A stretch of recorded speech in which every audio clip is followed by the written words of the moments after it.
Look at that. Look at that smile. That's such a wonderful smile. Look at that. So, hello again, guys. We're here for the 48th episode of the Isles in the Mist campaign. And we are so happy to see you all tonight. Man, oh my gosh, it's been, looks like some folks had some rough days today. So maybe to brighten you guys' day, I'll share that StarkItty's and I was great. we had a lunch date at a really delicious Mexican restaurant, and they had these amazing vegan options. And this was all after we did our usual morning, workout at her class, her body flow class. Although it's called body balance nowadays, isn't it? Oh. And to let you guys know, we're not like strictly vegan. We're just trying to add more vegetables into our diet. And that Cthulhu Chibi there, apparently he's irritated that he did not get to have that yummy Mexican food today. Yeah. So the reason why we like this Mexican restaurant, it's called El Dorado, is that right? El Dorado Cafe, yes. Yeah, the reason why we like it is because it reminds us of her, where we came from in New Mexico. It's very similar. They have a lot of New Mexican recipes and flavor and stuff like that. So kind of cool. Man, their medium salsa has like this nice smoky flavor to it. It's so good. Yeah, it's pretty tasty. So good. Yeah. Anyway. So if you're ever in the Austin area and you want some good food, it's a great place to stop. Just make reservations because there's a long ass wait. We had to wait. Well, they told us the wait was going to be 55 minutes, but it turned out it was only 35 minutes. So shorter than they said, but still. And the food is worth the wait. Yeah. The owner of the restaurant he's very hands-on. Because like anytime that we've gone there, he's always been there going around checking on everybody, asking how the food is, what we think about the food. Mm-hmm. I mean, even when they're thinking about new things, they'll have people sample it. Yeah. The first time we ever went there, the owner came around and chatted with us, and when he found out it was our first time there and that we were from New Mexico, he brought us a sample of something they were experimenting with. Yeah. And it was really good. Yes. I mean, like, you don't get that with very many restaurants. That's right, yeah. So it was just really nice to see that the owner values their patrons' opinions. That's a nice segue into, make sure you share feedback with us, guys. I mean, we love you all and we know that you love us and we appreciate you, but anytime you want, just give us some input and feedback. We'd love to hear it. And so, man, Ben, we got feedback right off the bat. Yes, sir. You guys live too far away. I concur with that. I would rather have hung out with you guys today, although our date was I'm moving cool. closer. Yeah. Does that work? Oh. Damn! Holy shit! That was a good one. Well played. Have my own game. Way to go.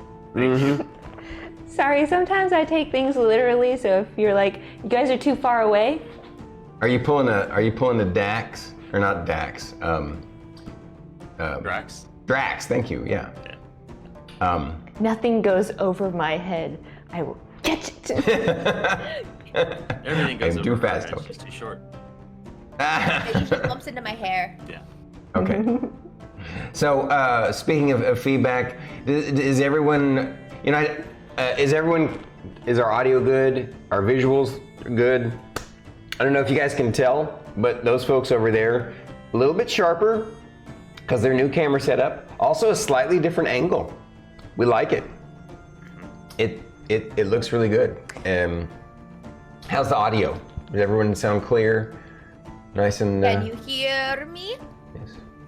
Can you hear Lork? Can you hear Lorkris? What? That was not funny. I saw what you did there. Every time you ask me to do it, I'm gonna do it. Hello there, Angry Angel. Angry Angel, Hello. welcome back. Hello, D Gamer Hi, Aries. love. Hi, Salty. Hi, Banana Tom. Yeah, Did I miss we love anybody you else in guys. chat? Hello, it's StarkItty. Hello, Stormy. Shockingly, yes. We Hello, can hear Extirpate you. Fate and Druid IRL. Okay. Angry So- Angel, hello, my love. Thank you for being here. I know, right? That's Can we fantastic. please get a shout out to Angry Angel, please? Is Dagoth here tonight? Is there any moderator in the chat? It doesn't look like it. Looks like Dagoth is a little late. I guess I'll do it myself. Other moderators sitting right here Yeah, with no yeah. keyboard. Can you make me a mod really quick and I'll do it? Angry Angel. Oh, Druid keeps asking, and Starry still hasn't done anything. It's fine. No, it's a power I really don't need. Hey, OG Blaze. Good morning. Good morrow. Good morrow. Good evening. Hello. Good Saturday. So, let me. I love this nice, casual, relaxing hello to everybody. But we got to do for the YouTubes. Let's do the quick intro. And there she is. Welcome back, folks. Hi, I'm StormyD of Storm Saga Games, and we're here for the 48th episode of Isles in the Mist Dungeons & Dragons campaign. I'm your host and dungeon master, and I play all the monsters and the NPCs, including the main RPG player character, Rylar the Suffrigant. And with me are my fellow friends and streamers right across the way. We'll be circling back to this sexy little kitty over here after they introduce themselves. Go ahead. I'm Druid IRL, and I play Fern. She is a wood elf, Circle of Spores druid. And I'm Extirpate Fate. Oh, hang on. And this is Chonkapillar. All hail Chonkapillar.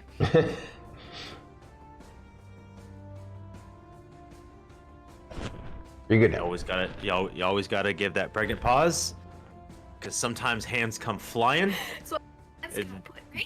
Yep, right in the armpits. Hello everybody. I am Extirpate Fate, or you can just call me Fate. I am playing Lorkris the Goliath, who is a Oathbreaker Paladin of Melora and a Path to the Grave Cleric of Ouijas. And right there is Hello, everybody. I am itsStarkitty, the non-streamer of this group. I play Emillynn Ray, the College of the Battle Singer Bard, party leader and interpreter of Philip. Well said. Well said.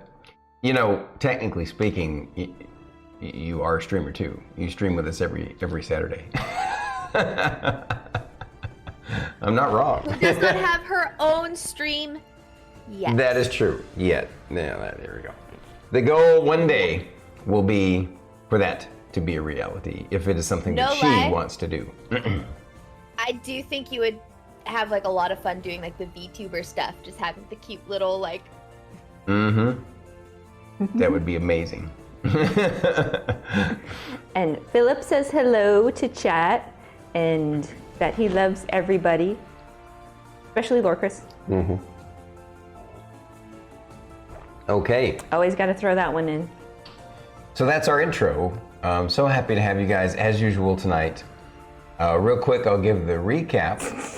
What I missed. Aries, stop giving me ideas. A kitty with a star on its head. Oh, that's or like a black cat with stars sparkling in it. I don't know how good you could do that with VR, but whatever. CGI can do a lot of amazing things nowadays. So welcome Hi, back. Rovendeer. Welcome back, Rovendeer and folks. So last week on episode 47, the adventurers, now fresh off of their big rank up within the Merchant Guild Association and their sudden boost in fame and recognition, were summoned to a very important special meeting in the room with the red door. By the way, did you guys check out the YouTube Yes. thumbnail? Yes. Rovendeer, So what good. was this TTRPG event? Okay, we're doing. I guess we're doing more chatting. That's okay. That's what we're here for during the beginnings. Just got back from TTRPGs. You've been working on it. Ooh. Which one? Which RPG were you playing, Rovendeer? You'll share it in Discord? Sweet, sweet, sweet. Discord.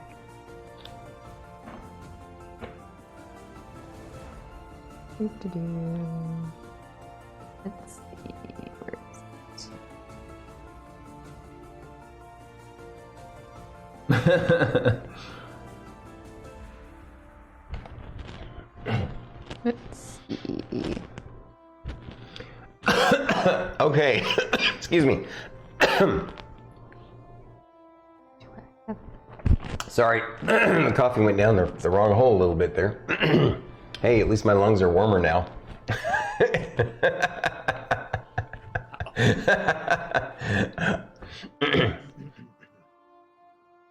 Alrighty, so here we go. Back to the recap. So they went to this very important meeting with the MGA leadership, and they found out some new secrets about the island that they did not know. One was that the weird, funky old man who turned out to be the Archdruid is actually, like, effectively the Big boss. Big boss. Well, he's the main kind of representative of the 9 merchant lords for this project on this island, and it's a big deal. So. Yeah. Thank you. Oh, arigatou gozaimasu. Thank you for the follow, Angry Angel. I appreciate you so much. And we all appreciate you, Angry Angel, for following. Yes. So, and welcome to Stormkeep. So, where was I? Where was I, Starkitty? Through the red door. Yes, you were talking about the red door. Oh yeah. Well, the red door is just a very special room that's there within the MGA headquarters, and in this meeting, the other 2 elite teams, the top 3 ranked teams, which is Steel Dawn, the Reckless Relic Hunters, and Loam Riders now, were given some special information, and as well as their new special missions. And the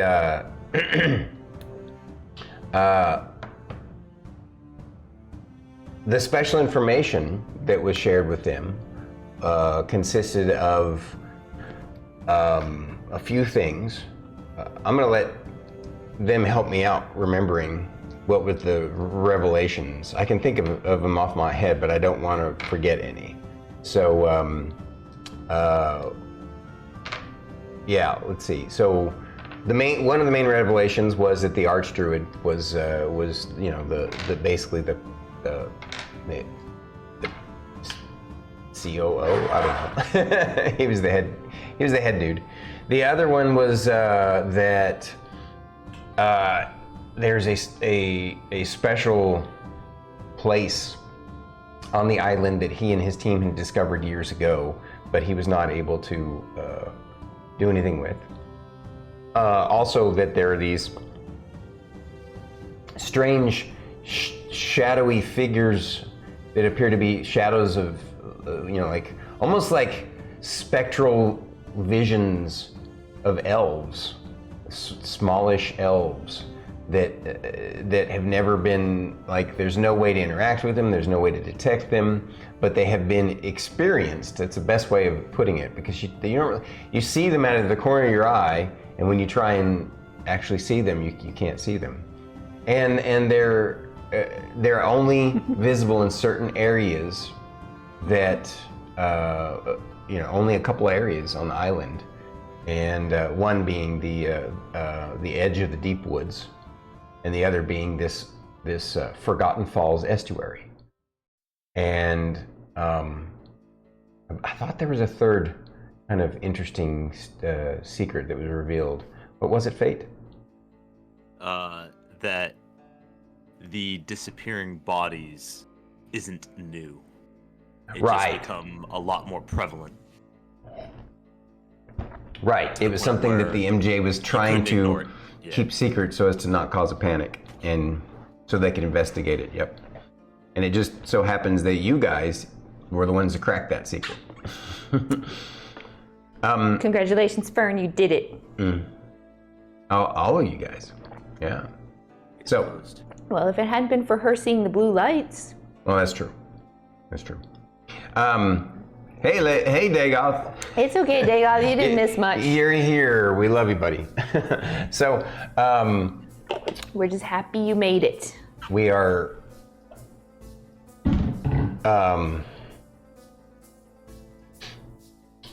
That was the kind of revelations that the party members found in this special meeting with the Merchant Guild Association leadership, and the new quest that was given to them was threefold.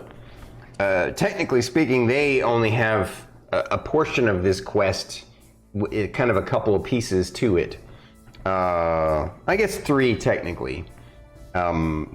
Basically, they are to travel with the other two elite teams for a period of time, deeper into the kind of the central area of the Isles in the Mist.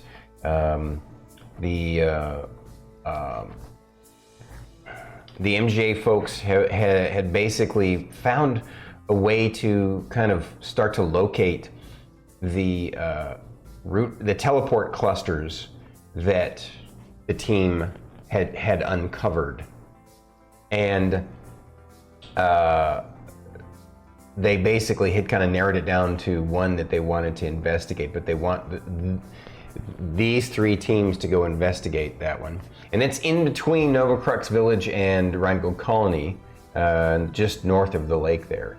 So the goal is for them to go investigate that together. But that's only just kind of a secondary part of the mission. At that point, after they've done some investigation, see if it's something, if they can gain any information from it. The next part is Loam Riders will basically split off to the right, to the east, northeast, to head towards a new secret facility where they're training wyverns, so that they can learn how to ride these wyverns, so as a potential method for getting past the mountains. To clarify, there was one other secret that was revealed to you guys, and that was that any attempt to climb them, through the mountains, to fly over, to teleport, like there seems to be a strange kind of like an air barrier, like a wind barrier that makes because of the height of the mountain ranges and because of the way the barrier works, it basically stops all flight through it up to a certain point. But that's only been magic flight, right? And so that's why they're doing this wyvern riding facility as an experiment to see if that's a method that will work, right? Hoping that wyverns would have the strength to break through the wind barrier, as it were. And anyway, moving back on. So that's what Loam Riders will be doing when they split off. Steel Dawn will be splitting off to head back to the Goldothian mines.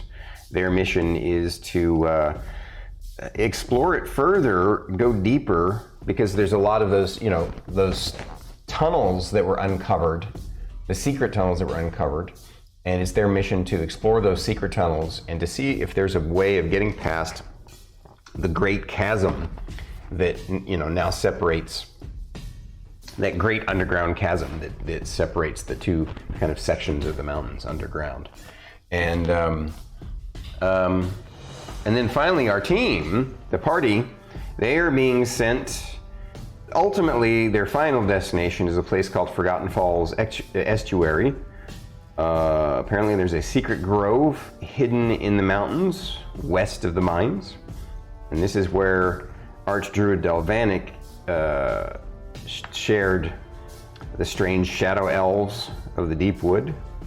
He wants the party to travel to the deep wood first to have Fern lay eyes and hands on it, to experience it, to see what she thinks and feels of it. And then they're then to travel to, you know, they've been given obviously a special map to find the Forgotten Falls estuary. And they're to go there, cleanse it of any kind of corruption that has grown there over all these years, and investigate the strange totems, and see what she can figure out as a unique kind of druid that she is. And on the way there, though, as a personal favor, Archdruid Dylvanik asked them to stop by the Night Watch Tower to, you know, kind of visit their friend the Ghost, although technically speaking, the time that they'll be going there, they won't be able to interact with him directly because it won't be during the full moon phase. But that'll be kind of one of the things they can figure out how they can try and communicate with him. And that, my friends, is what happened in the meeting. And did I miss anything? Anything anyone want to add that I forgot?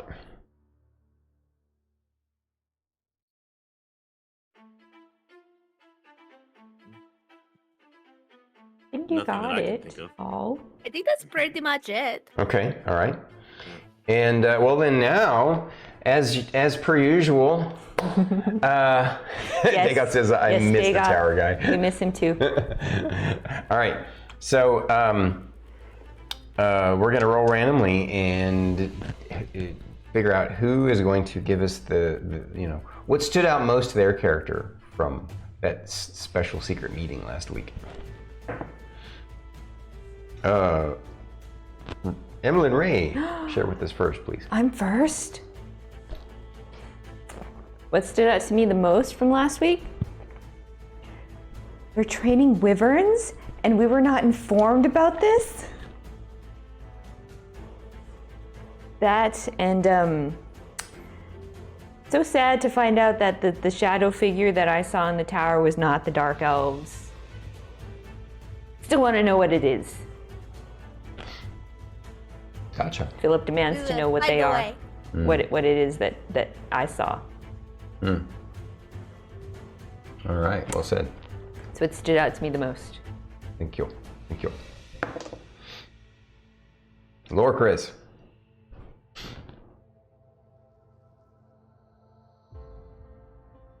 As impressive as Steelodon is, they're pretty dry.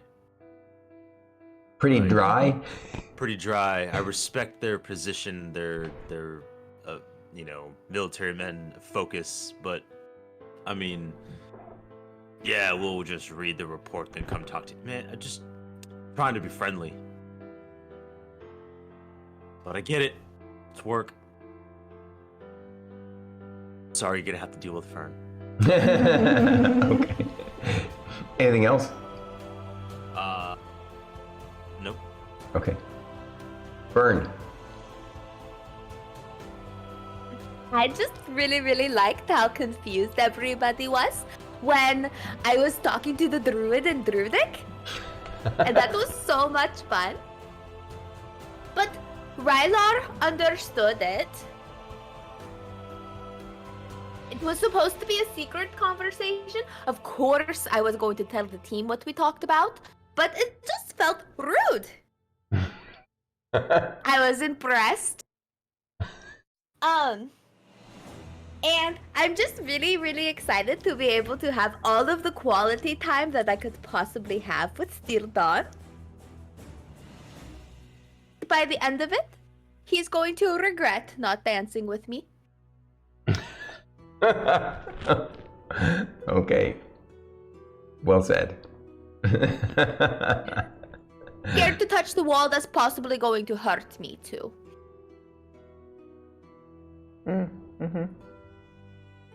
He wants me to go touch it. and he's like, "It's going to hurt. Go touch it." Builds character. And What's stamina. that to Rylar? Rylar was just kind of trying not to be overly emotional, and was trying to just kind of, like, he didn't feel like he fit in there at all. He felt like a cat out of the cat in water. Like what am I doing here? In this, like, it definitely was not his. He likes being out in the field with you guys, and you know,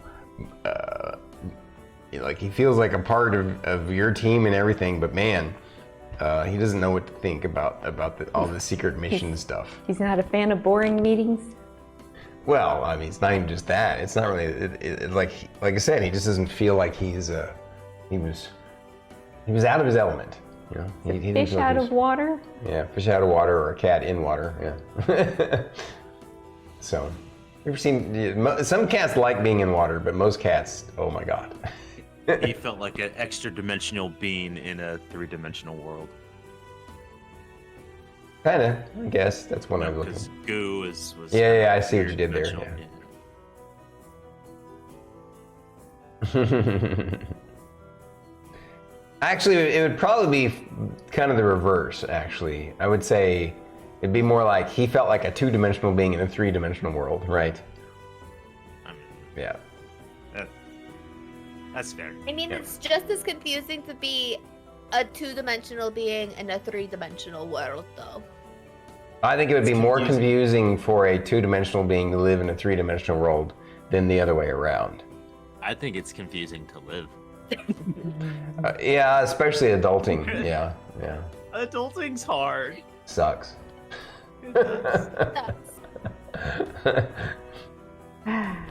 So many things to do, not enough time to do it.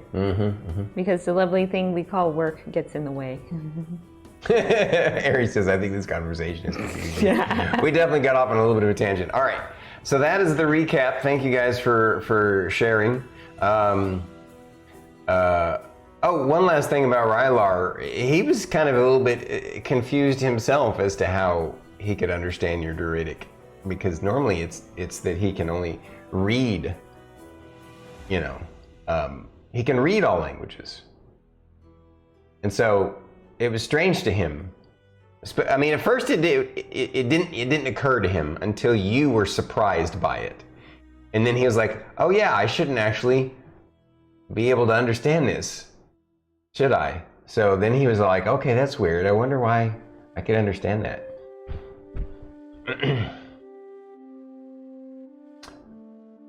I don't know.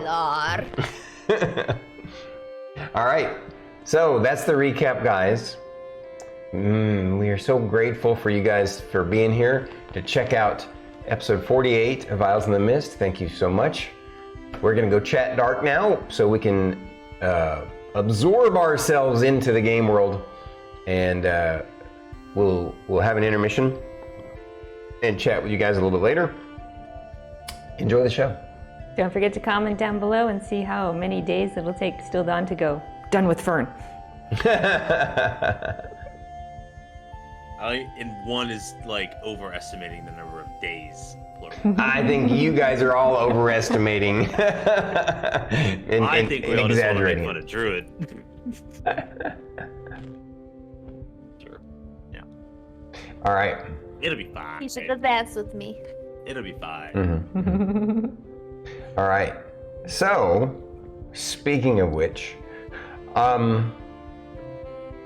just for curiosity's sake, I'm going to quickly go to the full map scene so everyone can see it again. So, in the south part of the map, you see Misty City.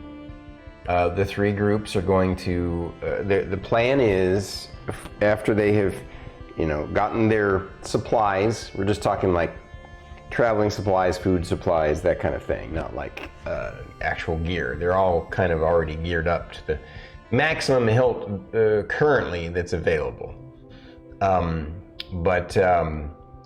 their plan was to, after I believe, refresh my memory, there were some things you guys wanted to do, but I think we were going to go ahead and exposition some of that. Like you were going to go talk to... We were going to vacation to the grove nearby. Oh, yeah. Yeah. Well, okay. Yeah, I didn't know if we wanted to... I guess you guys can let me know if you want to exposition your vacation to the grove or roleplay it. And or a visit to Guar, if you want to... We could definitely exposition Guar. Okay. Can definitely exposition the Grove. There's just a couple things I wanted to highlight, but nothing crazy. Okay. How about for Lorkris? Same goes for him? I mean, Lorkris has a question to ask while at the Grove.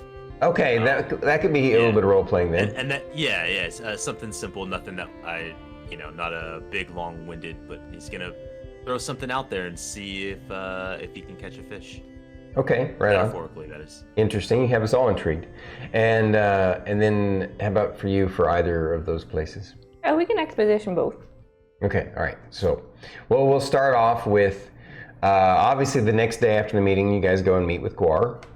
Thank you. You guys go and meet with Guar again, visit him. And he's super happy to see you.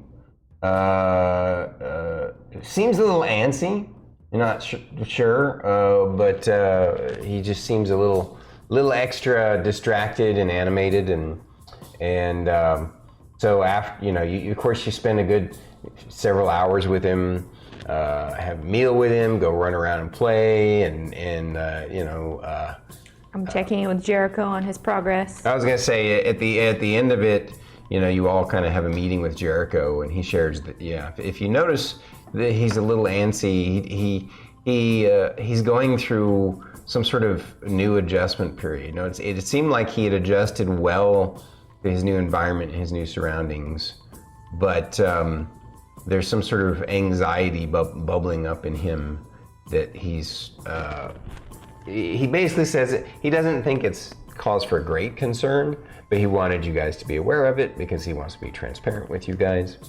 And, ultimately, he's going to work on it with him. He's constantly working working with him to help him develop his understanding of his own shapeshifter nature and how to focus it. Definitely, the most recent full moon was a bit rough. I think we'd already discussed that. I don't know if there's been another one since then. So, there's going to be one coming up, but not timed in such a degree that you guys will be at a full moon during the tower. But there's going to be one coming up here, and I guess probably while you guys will be on your vacation. So, if I remember correctly, the vacation was going to be 1 week. Everyone agreed to 1 week, and then you guys were going to head out the following week. Mm-hmm. Mm-hmm. So, I think it was technically 1 week of vacation, and then there was technically a week of prep. Mm-hmm. So it was 2 weeks rather than a 2-week vacay, and then pushing it 3 weeks out. Right. Right.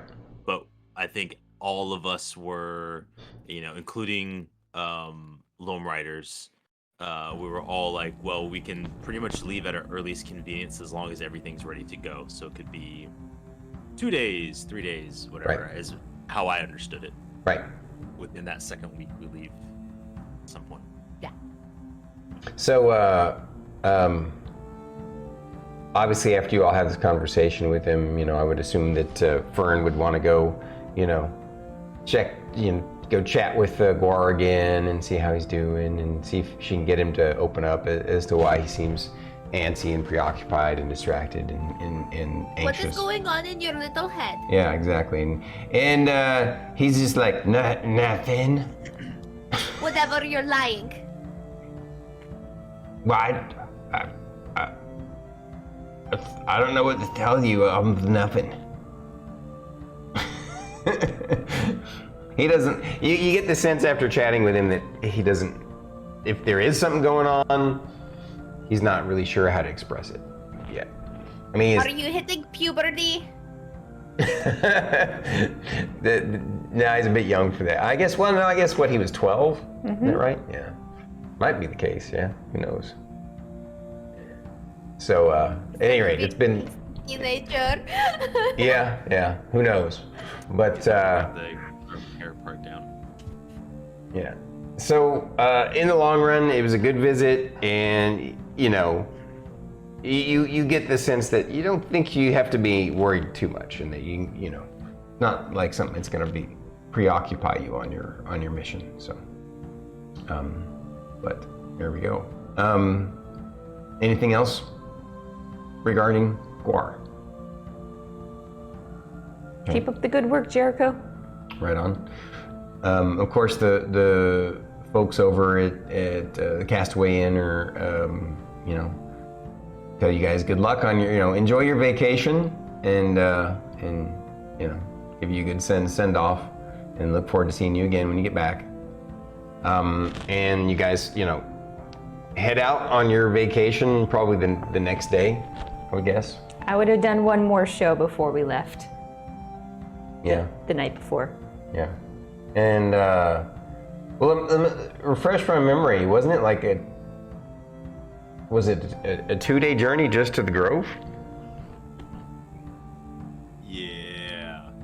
I think so. So that would mean that It'll take us a week, because we're gonna have like 2 days there and basically 2 or 3 days at the Grove and then back. Right. Yeah. Right. Yeah. So. But like you're going on vacation out in the field, what are you doing? Well, yeah. For anybody else, that's true. For you guys, since you have this very special spot. Although, your garden is also a pretty special spot. You could have just had a great vacation there, but yeah, I get that you want to head back to the Sacred Grove, and swim in the magical spring, and eat the magical peach pie, and talk to the trees and the aminals, and yep. So we'll just say that that's where you're at now. You guys have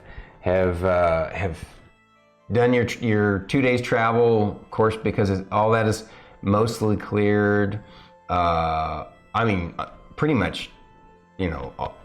Because of a lot of the work, not just that all the other adventuring guilds have done, but especially all of the work that you guys did, all the wandering humanoid and monster incursions have dropped dramatically, and so the travel to and from some of those, outer settlements is a lot easier, especially, since you're only going a couple of days away from the main gate of Misty City. And just as a quick, so people can take a look at the map as we just described that. So just to refresh everyone's memory, I believe it is, yeah.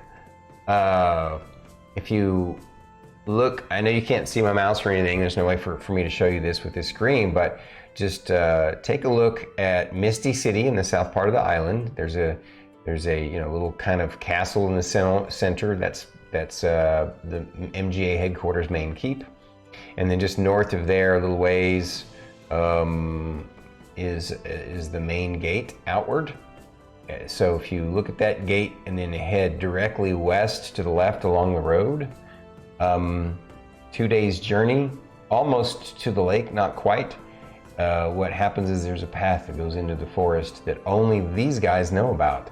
And there's a sacred grove there that they found, and apparently there's like a ley line node there that's a kind of a mystical junction point of magical energies, of natural magical energies of the planet.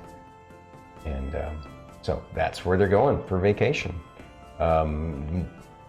Drama free, except for any potential conversations that they have with each other. So back to this scene here.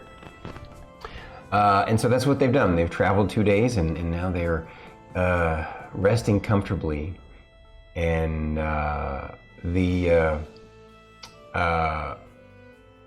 time of year is starting to move closer to fall, so it's getting a little bit cooler, but it actually feels good. It feels nice and crisp and enjoyable. It also makes the campfire more enjoyable, and the contrast between the chill and the warmth of the fire. And of course, for Druid and for Lorkris, they wouldn't even need the fire if it wasn't for Rylar and Ray. Philip gets cold easily. Philip. That's wonderful. All right, so you guys are sitting around the campfire. You're feeling fat and happy from the peach pie that you guys made. How many pies did you guys make? Oh, we made 2? Okay, all right. But we're not going to eat them all now. We would have a second we have one. to save some. Yeah, that's right.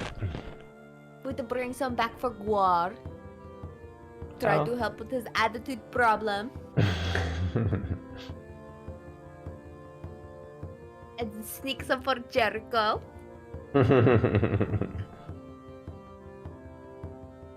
And maybe we could try to bring some for like the Druid friend too. Be like, shh, don't tell nobody. Oh, you're saying you want to try and give some to the Archdruid? Unfortunately, he's very busy in meetings. It's unlikely that you would be able to have a sit down with him, but maybe. I don't know. We'll see. Try hard I enough. could just send a little animal messenger with the package. That's an idea. Might start a little Kiki's delivery service. Yeah. Maybe eventually you guys can start your own bakery in Misty City. Mm-hmm. So, let's start with Fern. You said that you had something that you wanted to do in the Grove. So basically, all she's going to do is talk about how cool it would be to be able to teleport from here to another tree. Because, Oh, I see. You wanted to do your own kind of personal natural magical research slash kind of experimentation. Is your character wants to be able to. You have this sense that there's something about the trees and their interconnectedness that you might be able to tap into magically, and you want to use that to be able to travel, and you just have this kind of hope and desire to do that, and this kind of unconscious, you believe that it's possible, and so you're right? Is that what you're saying?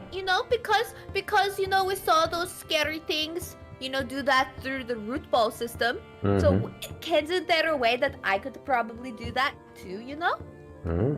Gotcha. So that's what I'm trying to do. Just talk to the tree about that for ever. Okay. Well, we won't role play it. You have long, winding conversations with the trees about that, and sometimes they're as cryptic as you are with them. Like they understand you about as much as you understand them. Unfortunately, from their point of view, this whole idea of travel is just kind of a bit foreign to them. So, it's really tough for them to wrap their branches around.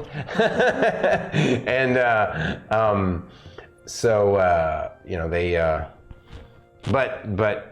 they don't discourage you, and the conversation seems to be we're all connected in some way or another, and so maybe nothing happens during the time that you're here as you try, but you do spend a lot of time just kind of sensing and feeling the trees and feeling the land and feeling their roots and trying to connect to our friend over by the tower, that tree over there. Just trying to feel it and connect with it. Right, you're trying hard. Unfortunately, there's still no results yet. You do, but you do feel more. I don't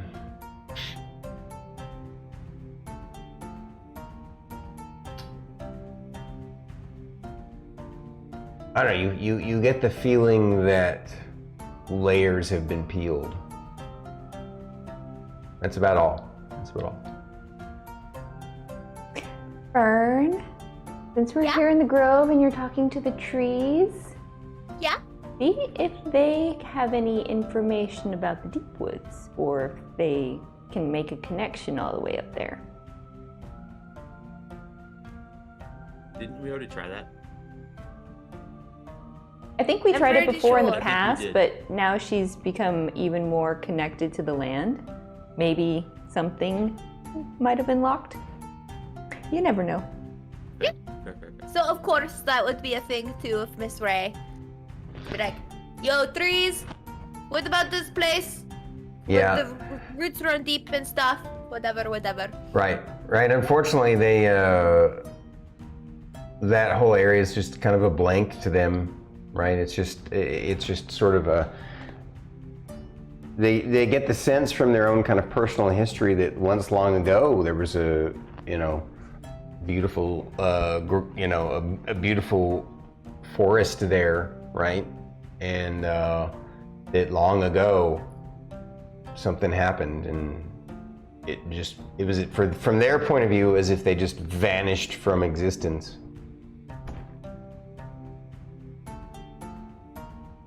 One more question, Fern, for you to ask the trees. Do they have a connection to that other grove that we're going to be visiting? Oh yeah, that too.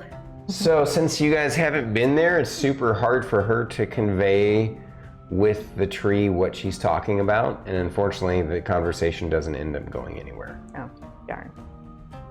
Well, Even if I'm like, that's like another, special fancy grove like you hear. Yeah, the issue is sort of a philosophical thing. The trees, from their point of view, they don't necessarily see these categorical distinctions about things. So this idea that one place, just because it happens to have a higher concentration of magical energy, magical natural life force. From their point of view, that doesn't mean it's any more or less special than anywhere else. And so it's really just hard for the trees to conceptualize what you're saying there. And so unfortunately, it's just, the conversation just keeps going in circles, and so you don't really gather any useful intel there. worth a try. No, it was very clever. Very clever. But Fern, when we split off from the group and we head that direction, I want you to ask every tree when we rest. See if they can make a connection or not. I will. But we're You not know I'm stopping going for to every talk to- single tree.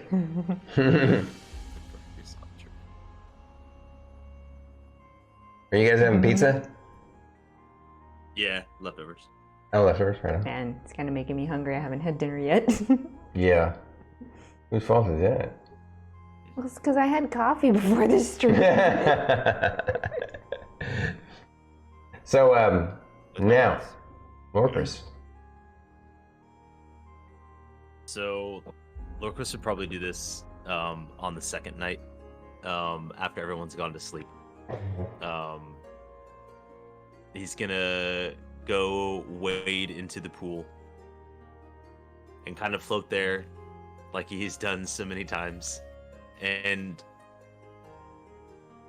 ask out to either, well, not say either, to both Melora and Weejas, because bringing up the Deathlocks and that moment with the Bone Claw, and then being called a false prophet and usurper, and he's concerned about what's to come, to see if they can enlighten or illuminate some of that information for him and clarify, if they'll listen.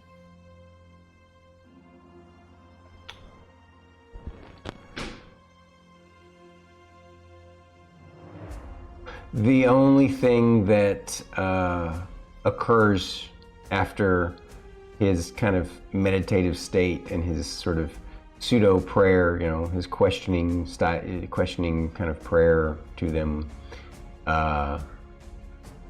he continues to meditate, because really meditating is like listening, right?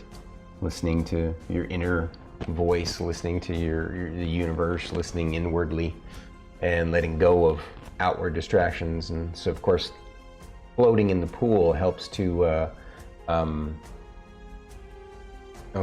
floating in the pool helps to, almost like a sensory deprivation chamber, right? You just kind of lay there, and so you end up kind of in another meditative state, which brings sort of a dream. Not sure if you fell asleep or if it was just sort of a pseudo waking dream or whatnot, but it's the first time in a long time you have that same vision of a vast sea of green.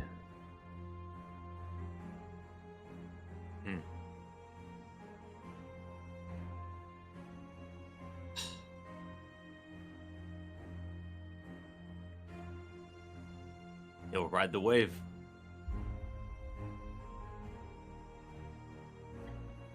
What you up to over there, Starkitty? Oh, I see. She's having her dinner. She's doing a you, Druid. She's making bone broth. I love bone broth. I do not. What kind of pizza are you having over there? It's Cheese. literally just cheese bread. Oh, it's just cheese bread? Okay. Super healthy. So good. It's D&D. Come on now. I'm just playing with you guys. I'm just playing. Come on. I don't judge. All right. But that's pretty much it for Lorkris. I mean, he may like the following night just kind of then just reflect on that dream of the Green Sea, just inwardly ponder it. Okay. All right. So, All I got. anybody else want to do anything at the Grove? Starkitty's okay. Druid? Or Fern? Everyone's good? All right. Yeah, Rylar's just happy to be with you guys and tag along for the show.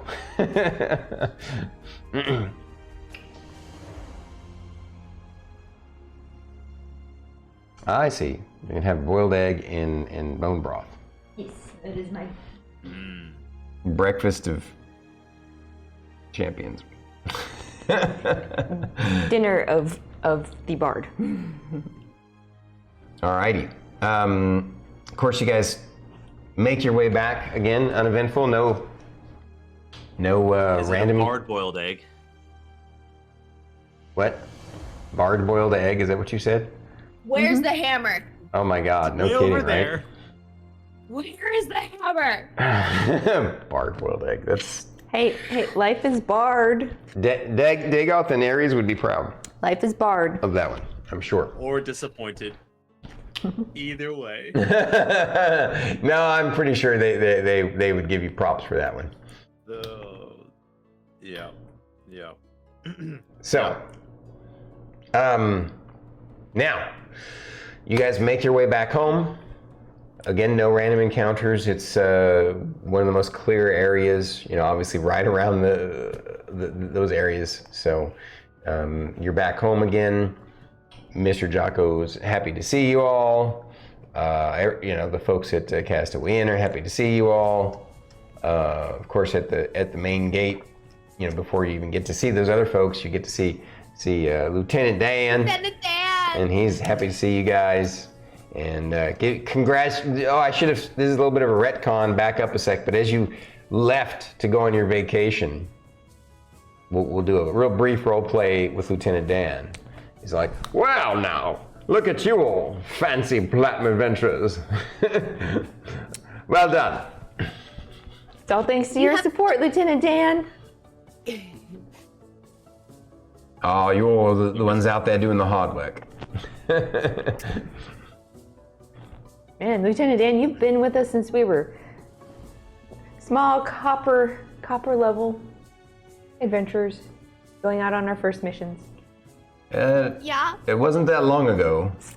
Honestly, I thought for the first couple of missions I wouldn't see you again. That's understandable. I mean, I'm sorry to be honest, but it's true. Like I was concerned that you would be one of the many smaller, newer teams that didn't fare so well out there. But No. You're stuck with us? well, obviously, I saw your performance at the arena. It was spectacular. I know, Miss Ray is so good. And Lorkris can jump so far.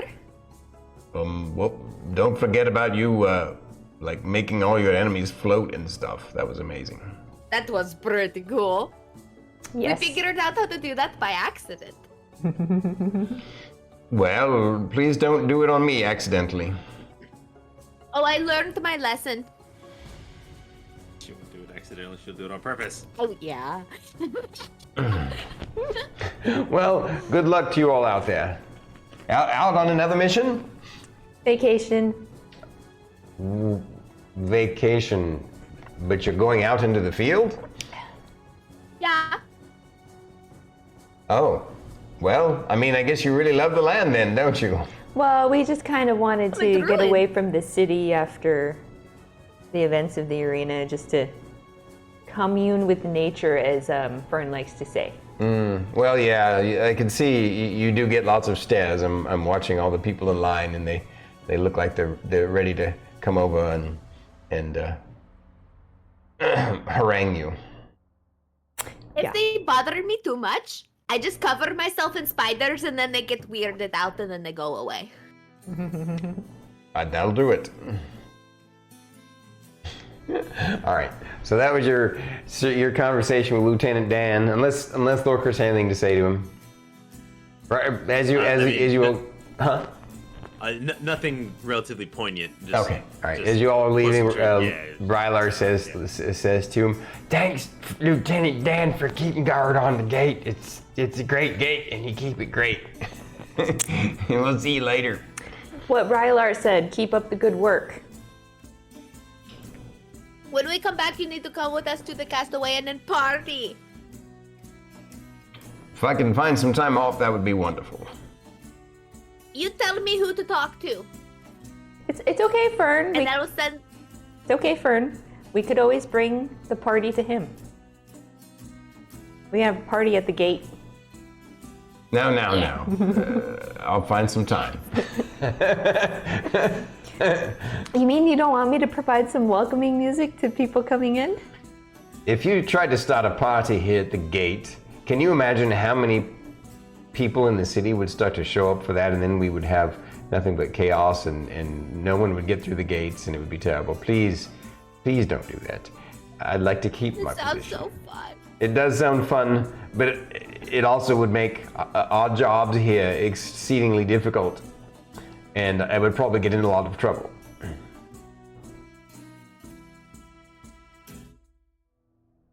Gotcha. You could blame it on me. Well, unfortunately in the military, responsibility doesn't quite work that way. Okay, I can write out a detailed report saying it was all my idea. I'll find some time off for you all. All right. So now, Yeah, as they're winding that down, Lorkris is just like, "See you guys in a couple days." Just Right. slowly starts to leave. right. So Walking off, I'm like, Fern, you're rubbing off on me now. So, all right, that was the conversation of the past. Now you've already come back and said your hellos to Lieutenant Dan, and he even went out of his way to let you all know what evening he had off, And it turns out that's just before you guys are going to go on your vacation or on your next mission. So he's going to come over and hang out with you guys at Castaway Inn. So, all right, you guys spend the next few days coordinating with the 3 different guilds. Mr. Jocko does most of the work for you guys, so you don't have to worry about that kind of stuff. But if there's any, of course, you involve yourselves in ways that you feel like you need to. Any suggestions to them or questions? And again, the plan is to meet at the gate. So I don't know if I really described, if you guys remember or not, but just real quick showing you the main. There's some distance from the main city to the gate, if you remember correctly. It's actually like a mile, right? Well, it was an hour, exactly, yeah. So, an hour. So your plan is to meet at the gate, the other 2 teams, with your obviously already your horses. If you're going to be bringing any carts or caravans, bring those. But you guys actually coordinated that, and Mr. Jocko explained that now, just like you guys, these guys are pro-level adventurers. Obviously, that's why they're elite, like you all are now, anyway, right? So you're to the point where you don't really need carts or caravans. You can pack everything you need on your horses individually, and with the exception of there is a cart of supplies and some things that are going to be necessary for loam riders to take to the wyvern riding facility that they built, and so that will be something. And also ahead of time, they figured out that the marching order will be Steel Dawn out in front, and then followed by you guys right out afterwards. And that has to do not with like any kind of pecking order or anything like that. It's actually it has to do with your magic, your abilities and your skills. They want your team in the center, in between those 2 teams, and then of course it makes sense to have Loam Riders, Gashura's team, in the back because they're the ones pulling it's a not like a Daggerfall cart. It's actually a 4-wheeled, canopied kind of wagon. Carriage, yeah. No, not a carriage, but a wagon. Yeah, yeah. Okay. Yeah. And so, yeah. So it's going to be. I appreciate you guys and you guys' patience tonight, because I have 9 NPCs to roleplay, so we'll work it out. And I will do my best during this conversation. So yeah, that particular day that you guys are leaving, it turns out is during a shift where Lieutenant Dan isn't there this time. So. Sadly, you don't get to have him see you all off. But what's the matter? Oh, I'm just looking at my character sheet. Right. Make sure everything is okay. Yeah. Right. And just out of curiosity, just to refresh, we are 13th level, correct? Correct. Okay. Okay. I get some cool stuff when we turn level 14. You get pooped up? What'd you say? I said I get some cool stuff. Oh. Yeah. All right. So, you're going to be heading directly. Well, not directly north. Let's go back to the map again. You'll be heading out the main gate, and you'll actually head a little bit east for a little while. There is a road, obviously. And once you're this is the route that was planned out amongst the guild leaderships, and of course you guys can adjust as you go if you need to. But You head out down the road, and you're going to branch off from the road. That road leads to a bridge that goes over that river towards the Grinovar Township. Obviously, you guys aren't going to Grinovar Township. What's going to happen is when you get to that bridge that would cross over that river, you're instead not going to cross over that bridge. You're going to travel on the left/west side of the river, moving northward, following the river upward, northward, to the lake that is in between the towns that you guys know very well, because that was where all of your adventures started. Yeah. The beginner area. So, and that's what's going on. I mean, we can do this one for a little while. So, actually, no, I do need this one. The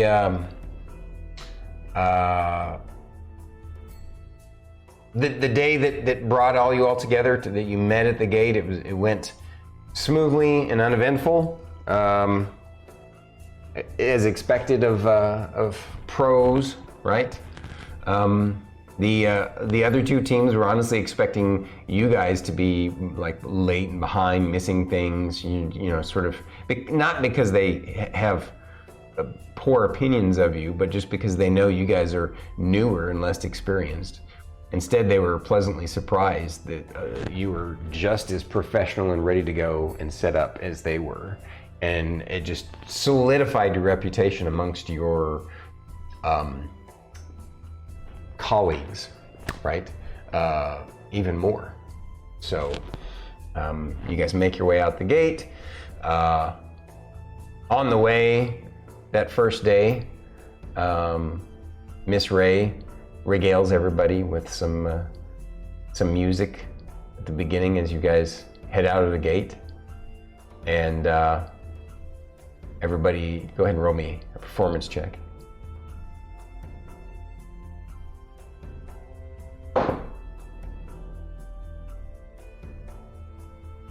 Mm, 35. Holy crap. I rolled a 19. Okay, so you really get everybody pumped for this journey. They are like blown away. I mean, a lot of these guys have already seen you once or twice. I mean, Steel Dawn's only seen you once. The other guys have seen you a couple of times, right? But damn, they're like, if this is what she's like in the field, like Gashura, literally, she says, if this is what she's like in the fields, we're going to steal her from you all. Good luck. No, I know it would not be possible, but I just wanted you to know that it is wonderful. It's just no wonder you all do so well out in the field. You have someone keeping your energy and your morale high. This is beautiful. Thank you. I rickrolled everybody. We got rickrolled in the grocery store today. They were playing it over the overhead. I was like, holy crap, that's hilarious. Oh, it's so good. So, because of her performance and everything, it gets everyone except Steel Dawn. They're not like stoic. They still for the most part, they converse with you guys too and chat on the road. But most of the kind of more casual conversations are going to be happening, you know, amongst Loam Riders and you guys.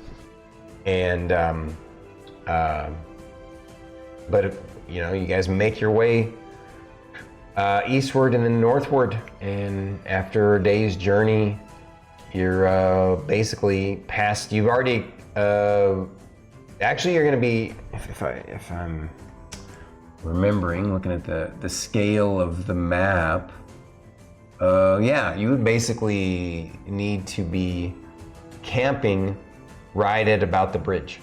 So it's actually a good spot to camp. You end up camping nearby the bridge with the river flowing next to you. Not too close to it in case it rains and overflows the river. Not likely, but you know, just to be safe. And that first night, you camp. I'm gonna bring up this map, even though you guys are not in combat. Just so you guys can see, I've already set up your little camp. I mean, you guys probably had a tease of it from the other screen. Yeah, but it's so cute. So over here, we got Steel Dawn, and then over here, we got Loam Riders, and then our heroes right here. And I just kind of randomly put them like that. But I love the makeshift fireplace. you like that? It is so great. Yeah, the campfire is great. Thank you, thank you.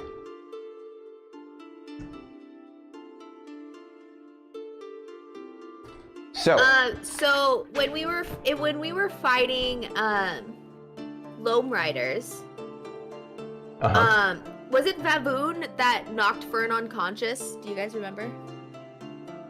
No, it was a delayed blast fireball that knocked you and Rylar out in that battle. But Vavoon was over there. yeah, Vavoon was the one was the who was pressuring the two of you. Yeah. Yeah. Okay. It was Vavoom and Moo, And then Moo. because Moo left and made the mistake of getting too close. Yeah. Right. Vavoon was the one that Fern in combat was like, "You're very lucky that we're not going as hard as we should be going on you," or something stupid like that. Yeah, she did say something like that. Yeah. So yeah, refresh my memory now. So Vavoon was the half orc barbarian, correct? What? Ranger? Hang on. No. I don't think he's a ranger. The only ranger was Foley on Steel Dawn. He's a great sword wielder. I remember that. I have it here, but it's so I want to keep this. Vavoom, Vavoom, the Vanguard half-orc fighter champion. He was Okay. obsessed with his sword art. Right. He's a crit build. I forgot about that. Yeah. Fern is gonna go sit next to him. Gotcha. Okay. Well, hello there, little green lady. What's going on? Nothing. I just wanted to come say hi. Hi. How are you? I'm doing great. This is an honor to be on a joint mission with you guys and Steel Dawn too. Boy, those guys, they're so shiny, everything. Of course, in the field, it's interesting seeing them with their black cloaks. Now they seem more mysterious, don't they? No. No? Oh, well, I thought so. I feel like you're more mysterious. It's just like they're so cool because they're shiny. Well, You're cooler because like you're nice to me. Oh. Well, I suppose so. I mean, you all gave us a good throttling. We also beat them. Yeah, you did. I'll be honest. I felt like we gave you a better run than they did, but maybe that was because you all were holding back against us, apparently, or something. Because if you had done I that told you nasty, that when we were fighting. what was that? I told you that in the middle of battle.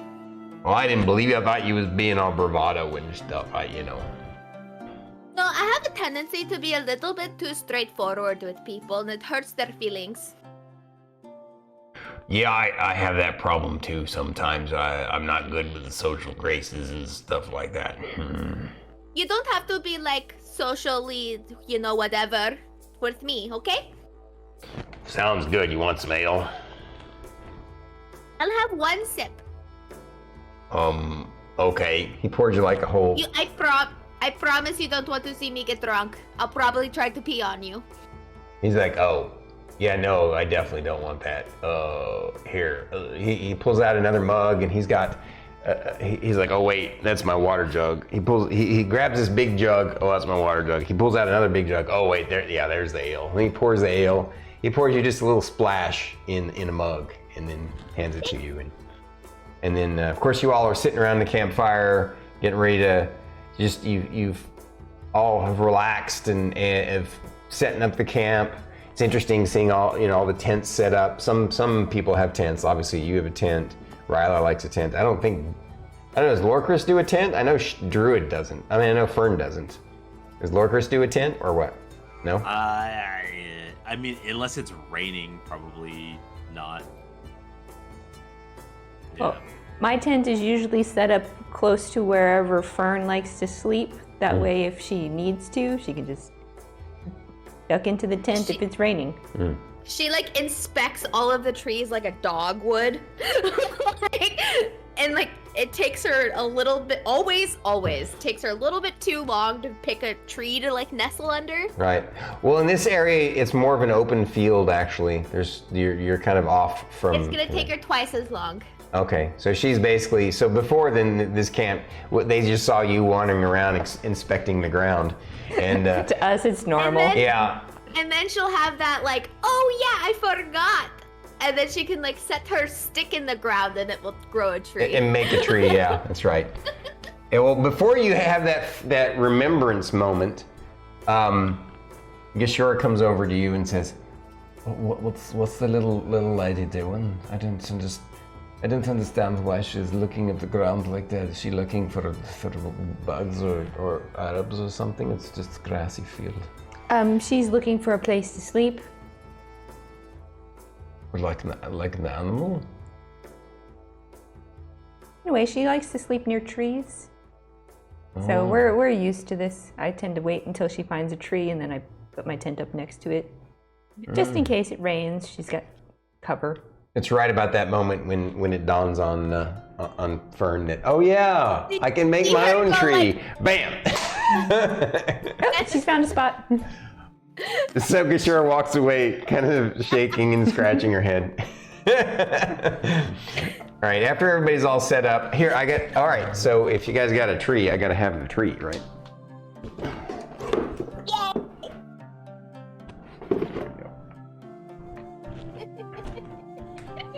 Here's a fern tree. There you go. I'm so happy you're happy. Okay, all right. So,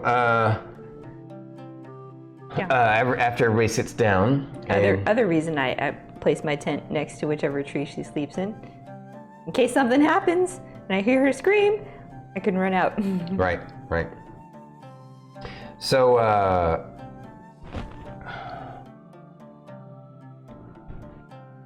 first thing as they sit down,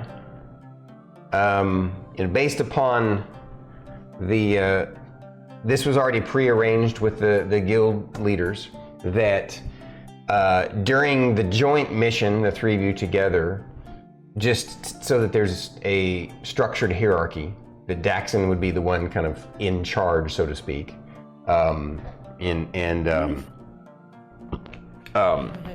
mainly just there, just as a means of keeping things organized and stuff, more like an organizer than anything. And you guys technically had already worked out, what the watches would be on the schedule. But as you all sit down around the fire and get things set up, he says, "Well, let's have a chat, shall we? I'm thinking that these assignments for watches were set up by our guild leaders with the best of intentions, and if everybody's amenable to this, we can follow it, but I feel like it would be worth it for us to discuss watches and set them up on our own now. So I'd like to bring that up. What do you guys think? What sort of watches, since we're all here together, it'll be a lot easier. Obviously we have differences in needs for sleep, but and we have magical methods. To be clear, we don't really need to set a watch because Foley has a means for a special kind of mystical alarm setup that we always use out in the field. Despite that, we still set a watch ourselves, just to be on the safe side in case we're being tracked by something that could disable the magical alarm system. So How about you all? Let's start with Relic Hunters. Tell me, what sort of watch do you all usually do in the field? Well, our watch order is usually Lorkris first, followed by Rylar, and then Fern. Fern only needs 4 hours to meditate, and then I finish off the watch with Fern. And Gashura's team, Loam Riders. Let's see, the Loam Riders share. The dwarf's like, oh, is the one that handles that. And yeah, we do watch similar, like Gashura, she handles the first watch, and then I'm the second, and Moo's the third, and the Voom, he goes last. We're open to whatever you want. And Gur says, yes, we will be amenable to whatever you always wish. And of course, Daxon says, well, we could double up. Probably a bit overkill, especially since we're moving through areas that are dramatically cleared over the last several months. In fact, a lot of that clearing was done by you guys, right? Based upon what I remember about your history. I'll be honest, it's impressive how far you've come so fast. And you know, at that point, the Furbolg guy says, I can't believe that he would say, you should think that is a great honor. Daxon doesn't usually say that kind of thing to anybody. And Daxon says, oh, I mean, I give credit where credit is due, nothing more. Thank you for the compliment. We much appreciate it. But out in the field, you can never be too comfortable. So I do not mind doubling up on watches. I look at the rest of my team going, yes. What do you guys think? Fern blatantly puts her hands over her mouth because she knows she's gonna say something she shouldn't. Lorkris, what do you think? If we all already have an established watch order, why not just keep that same thing? We may have 3 people up at one time, but that keeps us all in the same pattern and habits that we have when we split off. Doesn't make sense to get too comfortable sleeping longer than you should out in the field. Yes, it's overkill, but at least for once we'll have company. The other, pretty much all of the folks, they're all shaking their head in agreement with your expert assessment. And Rylar raises his hand. Yes, Rylar? What do we do if in the middle of the night I got to get up and go poop? You just let your watch partners know. So we're in this field. Am I supposed to just like walk out in the dark and hope nobody's watching? I would recommend that you go down to the river and poop over the river so it goes away. And then you can just clean up really quick. The looks on the other team's face as she says that. I'm just like, it's a normal conversation our team has. So, like, Rylar, just let somebody know. Okay. So, hey, Go ahead. Do you need to go? No, I'm okay now. I was Okay. gonna tell that Miss Fern and I we did something secret on vacation. We made an extra peach pie that we dried so that we can share with everybody on this trip. Oh. and at that, the Furbolg guy, peach pie? Oh. And You have to do a little dance for it, though. Yeah. Daxon's not getting any. Kidding. So now. the other Foley, he's like, peach pie on this island? Interesting. And Sir Angelo, he's like, that would be quite amenable after our meal. I would quite enjoy that. And of course, Gashur says, I would love to sample your cooking. This sounds wonderful. Yes, so we can break bread together and speak of our travels and get to know each other better. This is a wonderful opportunity. Yes. And with that, you all kind of break into like, you start to, you make food, you start to share the just a regular, you eat your regular trail rations for your meal, and everybody eats really fast because they want to try the pie. And as they're eating the pie, it just loosens everybody up even more. You even get to see kind of the stoic face of Daxon. I mean, Daxon's probably the only person here who's more stoic than Lorkris. Oh man, does Daxon crack a smile? Even he is like really enjoying the pie, and it's obvious his demeanor kind of cracks a little bit, little cracks in that kind of fatherly And Fern is like staring at him while he's eating it, trying to be sneaky a little bit. He's like, he gets up around the fire, moves around, and she's staring at him. He comes over to Lorkris. he kind of whispers it to Lorkris. She keeps staring at me. She's not going to try and gnaw my leg off in my sleep or anything, right? Okay. No, but she may talk at you a lot. Talk what? She may talk at you a lot. Arguably worse. Yeah, I can see that. That definitely wouldn't fly in the regiments that I've been in, but... Yeah. Can you believe it or not, there was a time she was afraid to speak to people.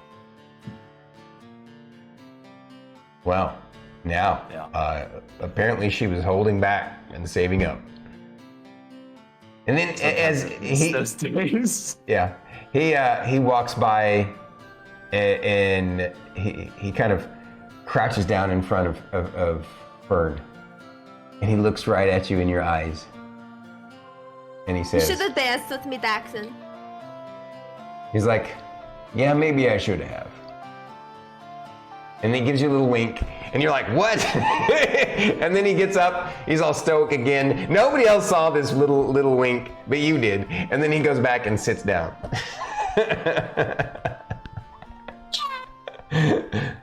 And as the night progresses, you all talk about, just regular things. But then it starts to, the conversations start to progress a little further. You're having, it's brought up the other teams traveling with you want to hear a little bit more about kind of the, some of the challenges that you guys have faced. You can get the sense from reading between the lines of their questions that they're probing to figure out how you could have grown so fast, and what and how you handled challenges that would have killed any other new group, right? And but in specific, and some of these questions are going on, is that that you kind of talk about your first few adventures first, right? And they get a sense of what's of that about you.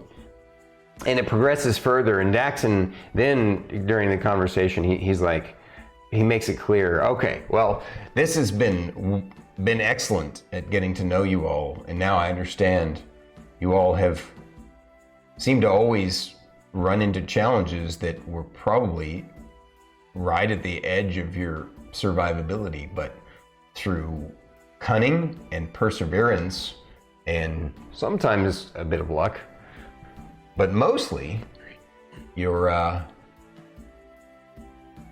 just embrace the chaos nature. I think it seems to me that you all have excelled in those moments where a standard adventurer, the regular adventurer, would have either run away in fear or been slain on the spot. And so kudos to you. But to get a little bit more serious, he starts to steer the conversation this way. He says, to get a little bit more serious, now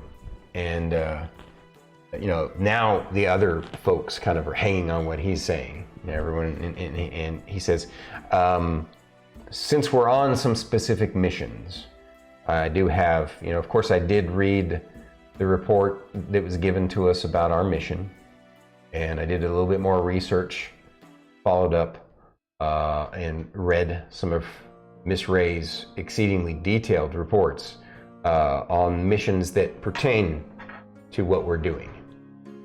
I would like to address and discuss some things more directly with you all. And Moo pipes up and says, yes, I would like to. Actually, he would say, yes, I would. How did I do his voice? I'm trying to remember now.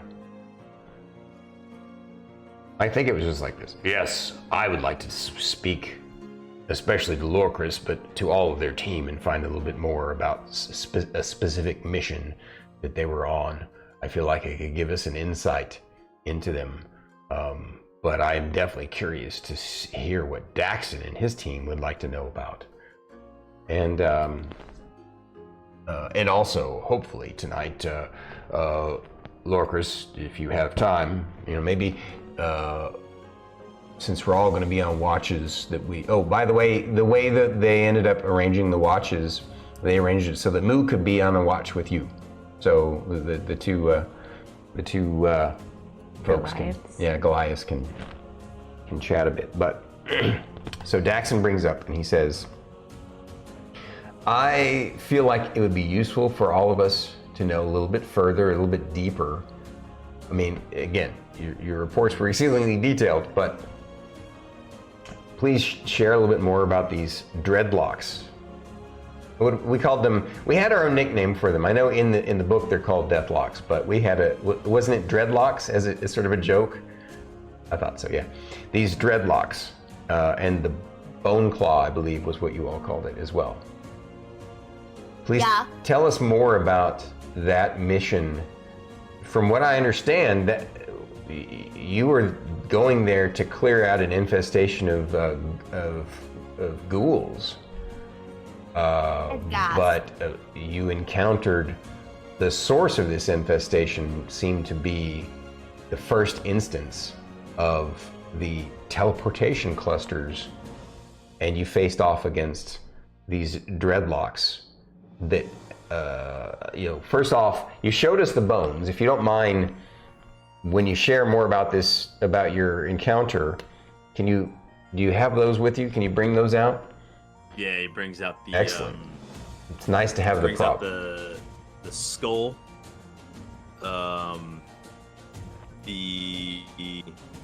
Where is it?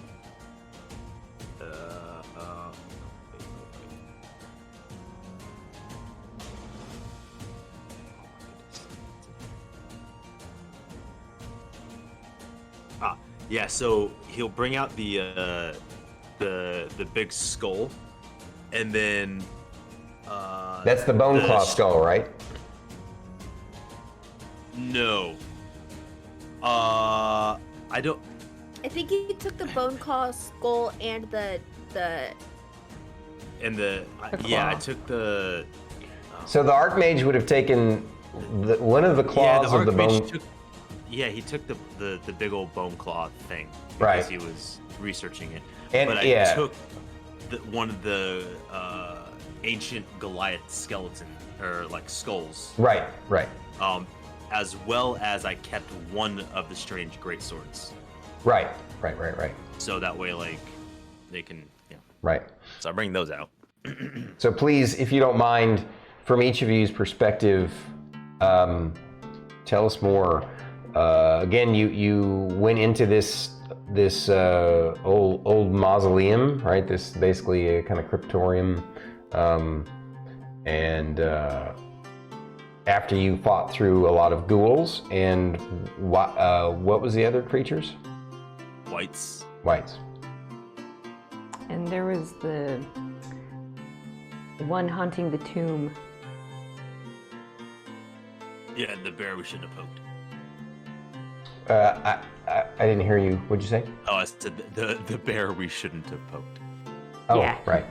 What was that? Was that a wraith? It was a wraith that Yeah. was happily content until we decided to go, hello. Yep. And it was like, oh no. Okay, I want to start about the blue light thing really, really quick, and then everybody else can take over. He's like, no, yes, please, Fern. This is one of the reasons why I was bringing this topic up. I wanted to hear more and understand further how it is you're able to experience or see these transportation anomalies. Because I'm a druid, I'm really, really close to the land and stuff. So when they would like teleport and take all of the dead bodies of the things that we killed, I could see the light. Nobody else can see it. And so when we when we were down there and I was able to see the blue light and stuff, I was like, oh my god! Everybody can see it! And that's how we found out that's how they were teleporting all of the dead bodies and stuff. And that's where the dreadlocks came through, and they were trying to kill us and stuff. And yeah, I'm gonna stop talking there. So that was also the moment that, or Moog pipes in at this point. He says, and that was that moment where Lorkris was impaled by the bone claw. Yes, and almost died. One of many times. Yeah. Terrifying. Many times. And he mimes the size of the hand, like, kind of still has a little shudder because he's just like, my goodness. He's fine. And Daxon said, or actually not Daxon, but the Gashura says, So, your connection to the lands gives you some sort of preternatural vision of the disturbance of the arcane energies of the land as they use these teleportation clusters, yes? This network. Yeah, and the plants won't grow near them. So if there's any like root, any of like the clusters of the arcane energy and stuff, the plants won't grow anywhere near it. I could ask the grass around here if there's one close by. So Daxon says, I have two questions in regarding this. One, why only after all of these years have these things, these dreadlocks, come forth? And two,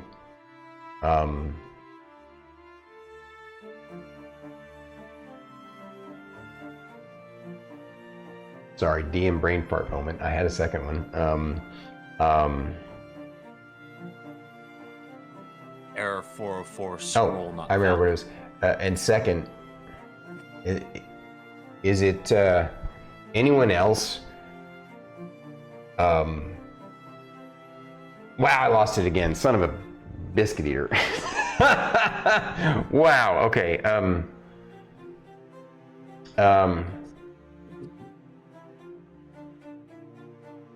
Oh, is anyone else concerned about why they would be stealing these bodies? I mean, undead things stealing dead bodies? It seems to me that they have an agenda that should be pretty obvious. I am very concerned that these undead things have been stealing dead bodies, because I'm pretty sure they're resurrecting them to make an army. We're all pretty sure. And Philip is confident. everybody's nodding their head in agreement. Yep, that was the conclusion that they came to too. But as for why they're showing up now, it's possible we were wrong place, wrong time.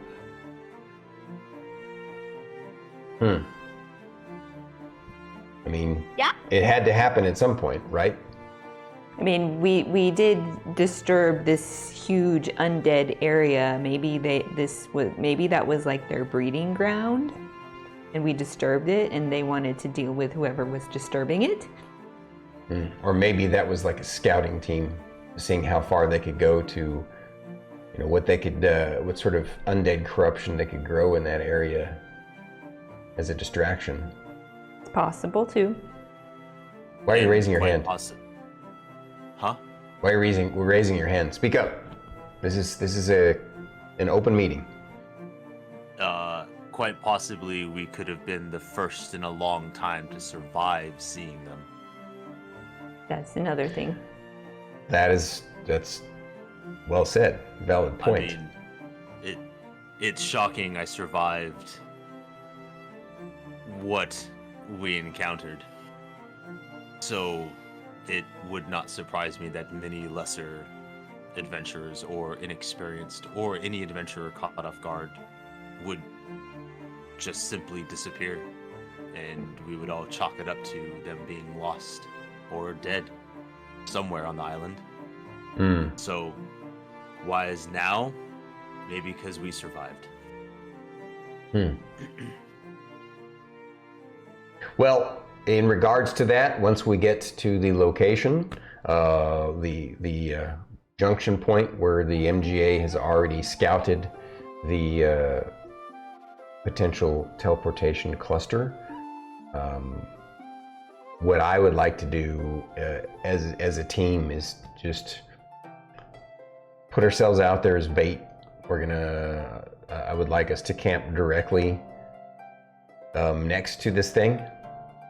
But we need to, based upon your reports, it seems to me that they might have the ability to scry on the area around these teleportation clusters.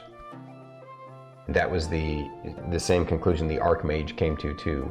And Gashura pipes in and says, "Yes, that was what I was believing as well. It seems kind of obvious when you read the reports. They had to have been able to been scrying on those locations. So whenever somebody was in the location, they could. I mean, how else would they find the dead? Wouldn't they be taking all the dead? Obviously, they haven't taken all the dead. They can only take the dead that are near these nodes." I've also been creating a map with the help of Fern to kind of figure out where these root clusters are. Yeah, because I'll talk to the trees and stuff. They'll tell me where they are. And Daxon says, "Well, that's super helpful." And the MGA has also already set up. They basically have come up with They created several detect magic wands so they could send with the cleanup teams and the bee teams who've been out clearing and working. And so they're basically have been mapping where we've already got, basically there's a project in place where they're already working on these things. Luckily right now where we're at has already been cleared, probably. So it's unlikely they're able to scry on us because we don't believe this spot has a node, which is why we chose this route to camp. Would you like me to double check?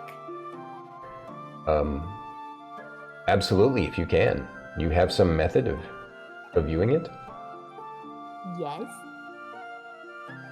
And then, my stick is a 3.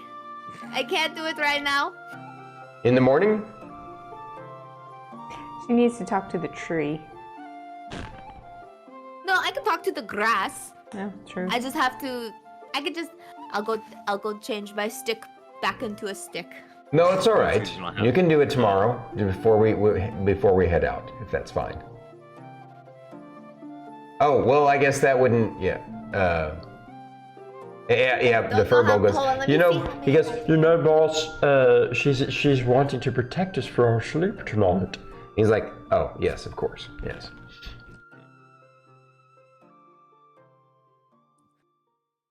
Well, Fern talks to the grass. You said you had a question for me, Moo? You're a bit faint, brother. Oh, Sorry. Mhm. While Fern is doing that, never mind. No, go ahead. I read my. Go. No, you go. Lorkris will look at Moo and go, "You had a question for me?" Yes. I want to hear more about your fight with the Oni team and your subsequent rescue of that werewolf lord boy. I mean, I realize that doesn't have direct bearing on this mission that we're on, but that was basically an adventure hunting guerrilla team that had been a thorn in the side of quite a, of our efforts in the Goldothian mines for some time, and based upon the reports of the challenge that you faced, I would just like to know a bit more about how you tackled something like that. Did he lose his audio? You okay? No, it was just dying. I was plugging it in. I mean, So there was. Let me. Actually, he doesn't say it.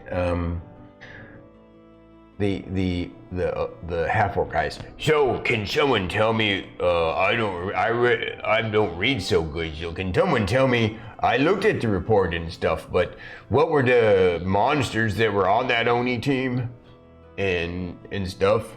And the you get a few nods from some of the others, and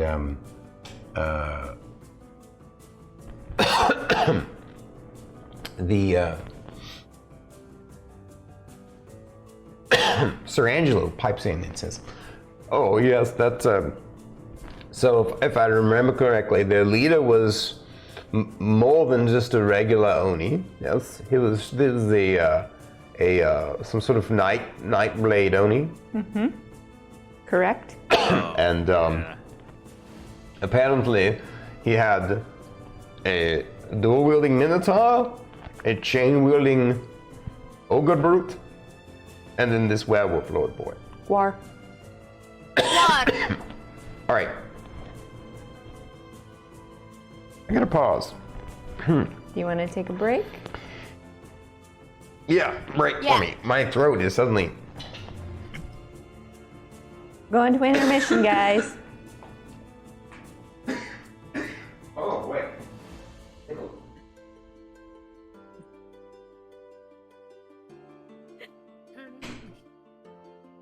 Well, Wait. What was Ares reacting to the what? I mean, that makes sense, but what? What was that? Aries, provide context. Context? don't yell at me. I'm gonna yell at Ares. Ares hasn't. Ares hasn't. Poop in the river. That makes sense. Hey, Spiper's here. What's up, Spiper?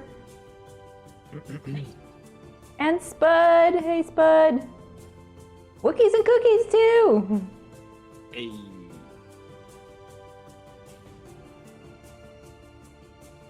Cookies and Cookies is here? Yeah. That took you so long to. They'll ruthlessly eat all the pies at one time. Poop in the river. Okay.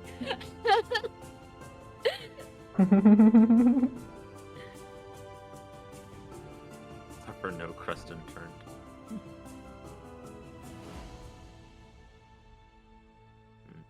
Okay. I'll be back. Hello, Tron Man.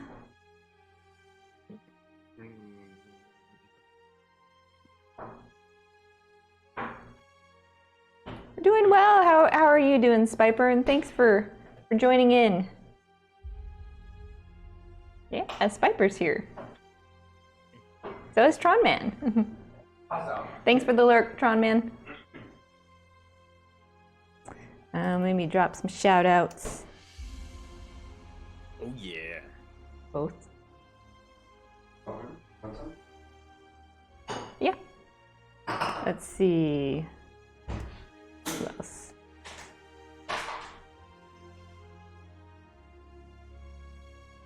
Oh yeah, I was lurking in your stream this morning, Spud. That game looks very interesting. Wolfenstein.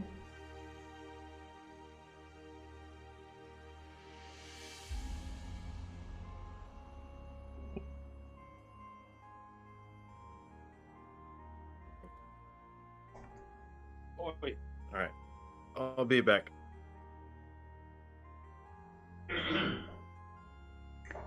And if you're not already following these other streamers I'm shouting out, go ahead and drop them a follow. They are amazing people.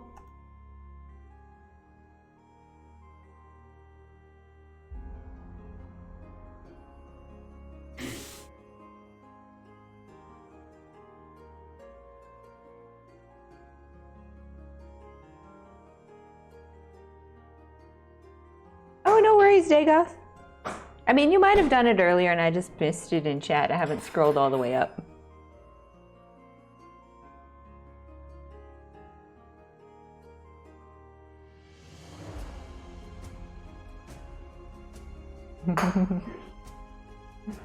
Yes, I have the power right now. I'm behind the keyboard.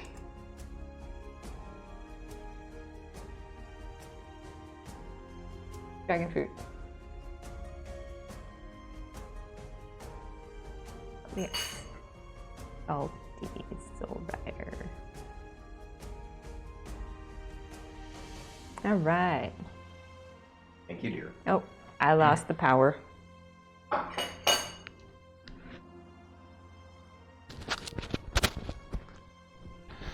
Thank you. Appreciate you guys' patience. That was weird. I think perhaps a particular voice I was doing irritated my I don't know, irritated something, and so it just started a cough chain reaction that I had to deal with. Oh, I'm fine. I'm good. I'm not sick or anything. I appreciate you checking on me, buddy. I just like earlier today, we were out and about. Hi, Spiper. It's good to see you. Holy crap. And I heard that the Tater Lord is here. Oh my goodness. All you wonderful folks, strong man. Hello. So happy to have you guys. So, yeah, doing unusual voices can set off your voice, especially since, like I said, we've been out and about, and it was really windy today, and so I'm sure all the cedar stuff was blowing around, and probably maybe even recently have had some accidental dairy or some dairy like mayonnaise in chicken salad and stuff, and so just a little combination of factors. But I'll be all right. I'll still be able to NPC it up tonight. I just needed a quick break, I guess. Or just So check this out. I don't even know what this is. She says dragon fruit. Yeah, it's dragon fruit. Never seen dragon fruit before.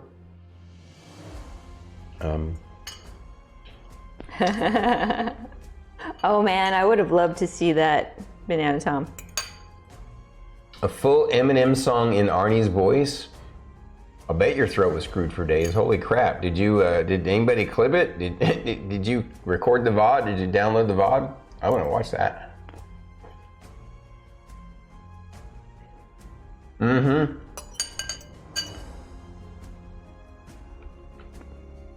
That's true, Tron man. Yep. What do you have? It's been windy.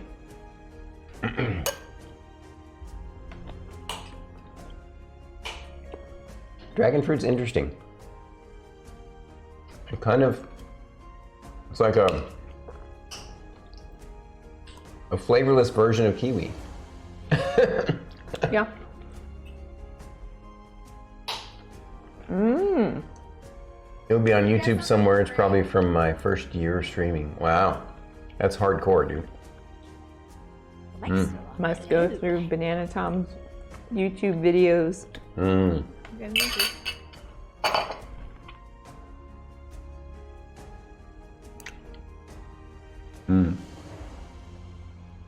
Druid, thank you for being patient with me. Of course. Throat's feeling much better now. I was telling them that, you know, super windy today, and we were out and about in it, and so it's probably blowing a lot of the cedar crap around. Yeah. Because when we were waiting to be seated, I had a coughing fit then too. It's like it says, this weird chain reaction where, you know, just a little bit of a tickle, you cough to try and alleviate it, and then that actually irritated it more, and then it just kept going. Well, you said it's from your first year of streams. All I gotta do is start at the beginning. What are we looking for? Banana Tom said he did a full Eminem song in Arnie's voice a while back during his first year of streaming. I would so want to watch that. Oh my god. The ultimate Arnie impression. Arnie singing Eminem? Are you kidding me? Which Eminem song was it, Banana Tom?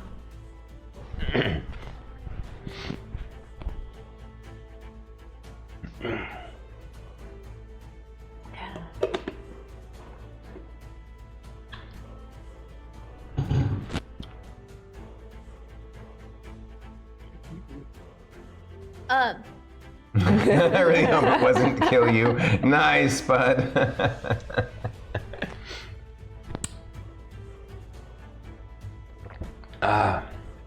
All right. Again, thanks to you too, Fate, for being patient. I know we were getting right into the role playing, and then suddenly I had to cut it. I appreciate you guys, but we were right at that, close to that 8 o'clock mark anyway. So, You know. Okay. I've got "Without Me" stuck in my head. It feels so empty without me. Okay. Wow. You guys get a snack? Nice break? Everyone good? Got some water. So I have to ask you guys, since we're in intermission mode, I have to ask you guys. Yeah. What is it you like about that expensive ass metal canned water? Because I can. I don't Wookiees. know. Yeah. You should just have it delivered, Wookiees. Do it. You know, Yeah, no, DoorDash I and mean, Uber are a thing. Interrupting. What was that? Oh, I mean, I don't know. It was one of those things where I'm just like, you know, just try it. Why not? And I like it. The only thing is that the concern that I have with drinking it not at home is it does suspiciously look like a can of beer. Yeah. So it's not the smartest thing to drive and drink. Yeah. Even though there are no laws being broken, it's just Yeah, it's not fun to get stopped because someone thought you were breaking law. Yeah, I had one at work once, and one of my coworkers is like, "Oh my God, somebody brought a beer and left it here." I'm like, "No, it's water." I'm like, "They left a beer." I'm like, "It's water." They're like, "What? You brought a beer?" I'm like, "It's water." It's mountain water. And they're like, "Oh," and I was like, "Yeah, you know, I'm not gonna take this anywhere else but home." I don't want to explain myself. Chinese food's not that expensive. It feeds you for days. But yeah. But no, I mean it's one of those, like, I don't know. Maybe. But then Wookiees again, and if you Cookies was tack talking on all about the fees, Maybe yeah. Wookiees and Cookies was talking. Was he talking about the Chinese food, or was he talking about the water? He's talking about the Chinese food. Yeah. Oh, okay. Yeah, no, I don't know. The novelty will probably eventually wear off, but I mean it's something different. Okay, fair enough. Banana says, fun fact, when I was like 18, 19, I got pulled over all the time by riot vans as I apparently looked like somebody very dangerous from around these parts. What? That's scary. Yeah. You don't look like a dangerous person, no offense, Banana Tom. You look like the sweetest dude ever. I mean, you do kind of look. You look like if Kratos instead turned into like this saintly sweet person instead of the vengeful monster that he is. Hey, he's working on that. That's true in the more recent one. That's true. After he's already destroyed what 2 whole pantheons of gods, though. Almost. I mean, I can't. That's fine. We didn't need those guys anyway. Every time they got out of the van, got halfway to the car, then waved all the other guys back to the van, then apologized. Wow. Really, Dagon? You would get pulled over all the time too? My 80s Japanese shite boxes was commonplace way back. Wow. That's true, because you like to get those and trick them out and make them fast and stuff and yeah. I mean, I don't know if you drive that way or not, but well, okay. What was that? Wookiees wants to torture you? Yeah. My reactions are funny. Mm-hmm. They are. So, are you guys good to go? I'm good to go again. I'm good to go. All right. Thanks again. All right. Well, appreciate you guys. We're gonna go chat dark again. Enjoy the show. All right. So, where were we? Oh yeah, we had just described the anti-adventurer team. Mm-hmm.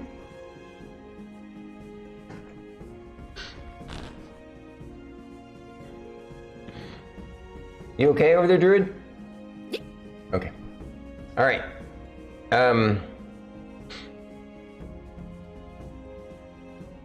So, yeah. Please, Moo says, please continue. Tell us. And that sounds like a pretty brutal team to go up against, especially since, according to the what I read, you all kind of. We were ambushed. Yes. Well, you were trying to trap them, but instead they trapped you all. Yep. They were very smart. Then again, it's not the first time we've dealt with the Oni. Yeah. I will say though that probably to their credit, but also to their detriment, was trapping us in a small space. It kind of evened the field in a way. Since the Oni could fly, it kept them within range. That is true. Not to mention large AoE spells in a small space hit a lot of targets.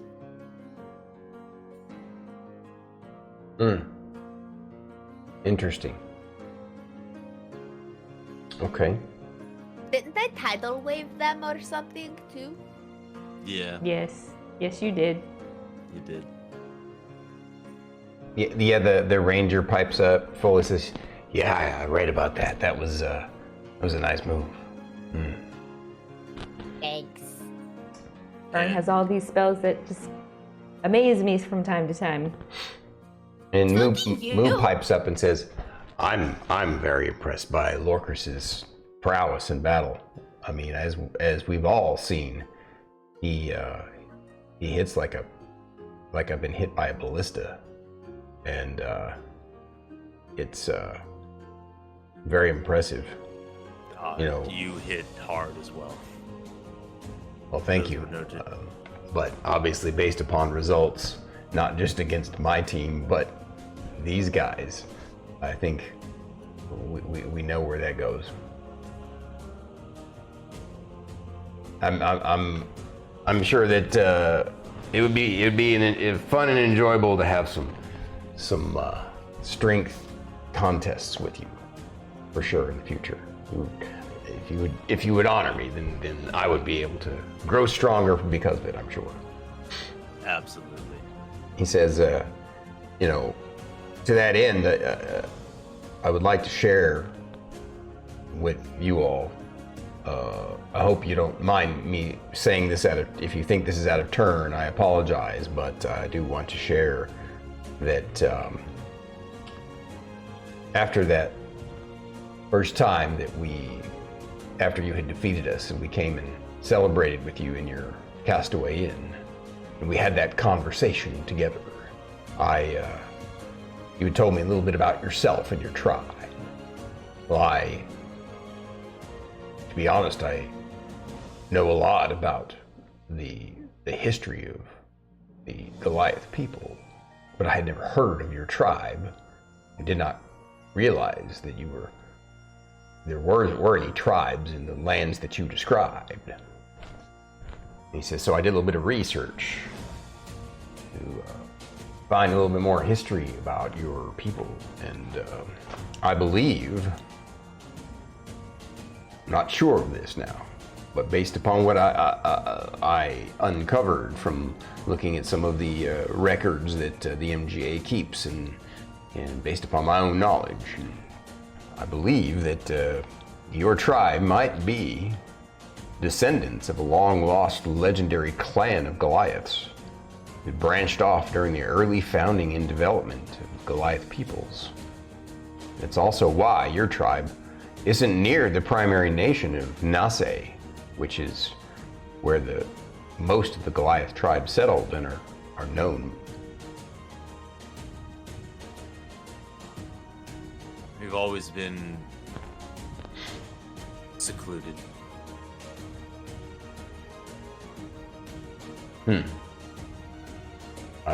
Maybe as we travel or in the future, once we're back, you can tell me more stories about your people. And I would be honored if you would let me visit there someday, assuming that you want to go back. If we make it back. Oh, I thought you all were ever the optimistic team. I'm the optimistic one. I have a strange relationship with death. And then at that point, both the Furbolg and the Cleric say, the Cleric's like, oh yeah, I would hear more about that. And the Furbolg goes, yes, I would like to understand a bit more about your fate as well. How is it that you are able to... How is it? And the Cleric says, how is he going to be following two gods? That's what the dwarf says.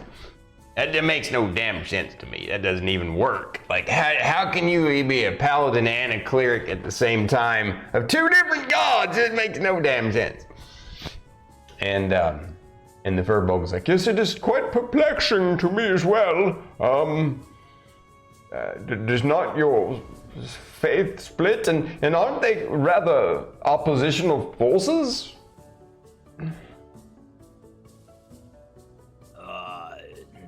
Though, yes, they can be opposites, but they are two sides of the same coin. You cannot have life without death. Death makes room for new life. I could see that philosophy, yes. It makes sense. And the cleric is like, or I keep saying the cleric, the dwarven cleric is like, I don't get it. I don't know. I don't get it. But you know, if it works for you, that's okay. I would probably poorly explain the theory that being a self-imposed oathbreaker and why Lorkris feels that there was the ability for Weejas to take hold as a self-infliction. So out of character, did you just try and describe what you're going to tell them out of character? That's pretty much what they get. Like, it's just his weird, like, probably because I... Oh, yeah, please roleplay it. Yes. Yeah, I mean, I felt that I lost my way with the Wild Mother. And I did something that I felt went against the overall teachings in being selfish and protecting Fern. And perhaps that self-imposed weakening of that bond allowed Weejas to come in. Sir Angelo But it is pipes in and says, let me interrupt you. I don't, like, wouldn't, if that were the case, if you were truly an Oathbreaker, well, wouldn't that mean that you have no more capabilities from her anymore?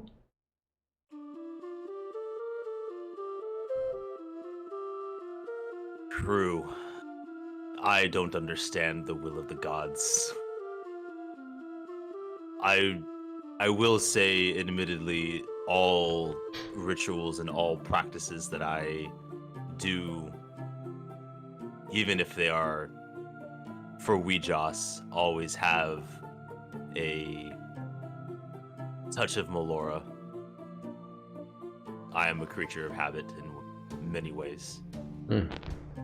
Gashur says, I can respect that, yes. So, Miss Ray, not to change the subject, but I believe we've covered this well enough. I want to know more about your arcane knowledge. You seem to have some high-level capabilities with magic that are unusual for a bard, but even more impressive is how you are able to command your team on the battlefield. What is this? And yeah, you get like other folks are nodding their heads on this one too. Well, it all comes down to my bard college. It taught me skills that help me provide more assistance to my team and let them know how much they are loved. Just love to inspire my team to go the distance. And To defeat I'm sorry, what'd you say, Fern? to defeat the Huns. We didn't hear you. Say again. To defeat the Huns. She'll make an adventure out of you.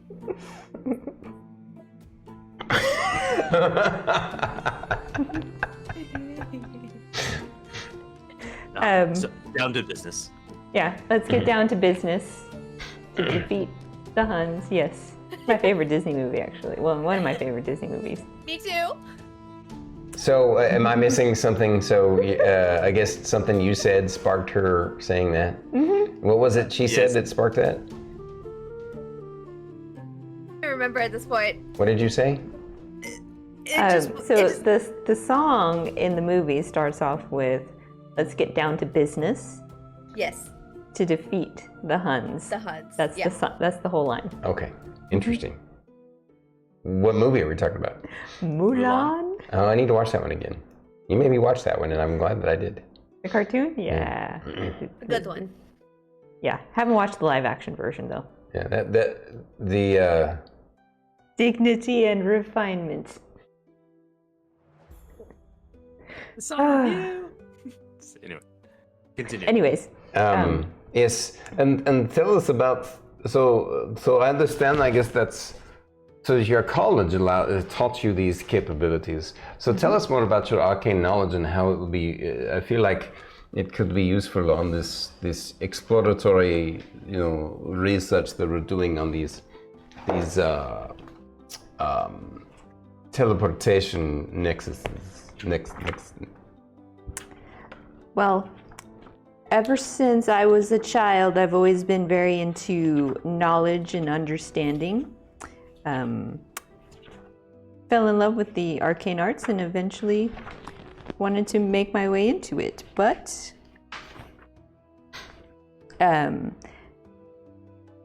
because I've done so much research into many different things, being a bard that I am, and observing those around me, I'm looking at Rylar, I've been inspired to to learn magic outside of my abilities. And it's been a very interesting adventure. I can't wait to see what I'm inspired to learn next, looking at Rylar. So. Rylar's all like...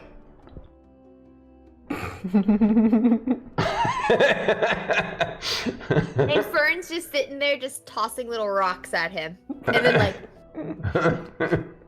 At Rylar? Yeah! Yep. So yes, I just love to inspire those around me, and it's paid off very well, right, Lorkris? Yes, Philip does love me. So the Furbolg, I keep forgetting the Furbolg's name. That's why I keep referring to him as the Furbolg. Marlu. Yeah, Marlu. Marlu pipes on and says, Well, I would like to know if you all are willing to share a little more personal question about you. You can answer as a group or individually if you wish. This makes me quite curious. So, what got you into adventuring? Why you chose the life of an adventurer? So, let's ask this Still Dawn folks. Oh wait, this is Still Dawn. This is Yeah, Marlu is asking who's on team. Yeah, sorry. No, sorry. My voice went where I was thinking it was Gashura. Let's ask the team. Well, you Gashura and you Lone Riders, tell us first what got you into this. And Gashura is like, well, I think it would be best if I speak for us as a group as to why we have come to these motivations.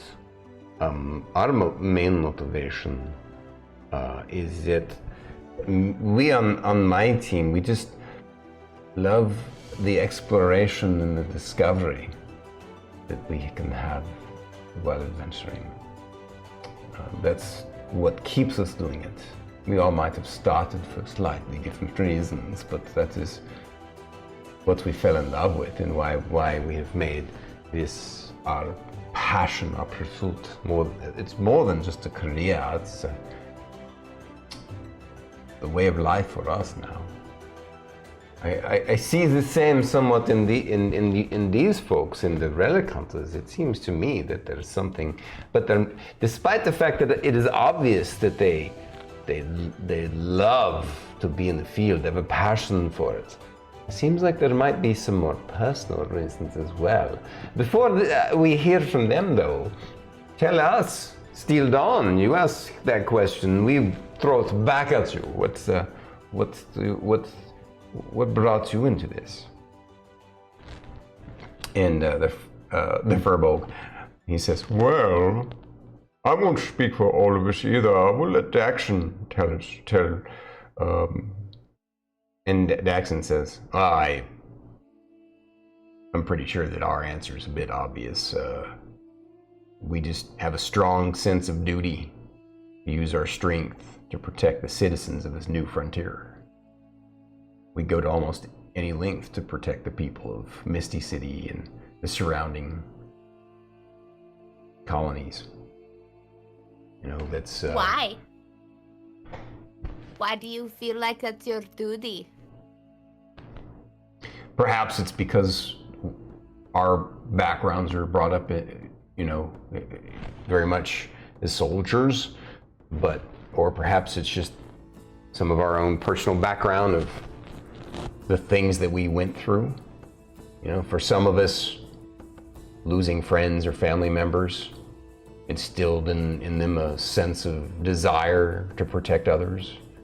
For others in my group, again, it's just been a way of life for so long in the military that once we realized how strong we were together, we just felt it was our responsibility to take care of the people of Misty City and help the MGA make this land a successful expansion of the mainland. So, you guys.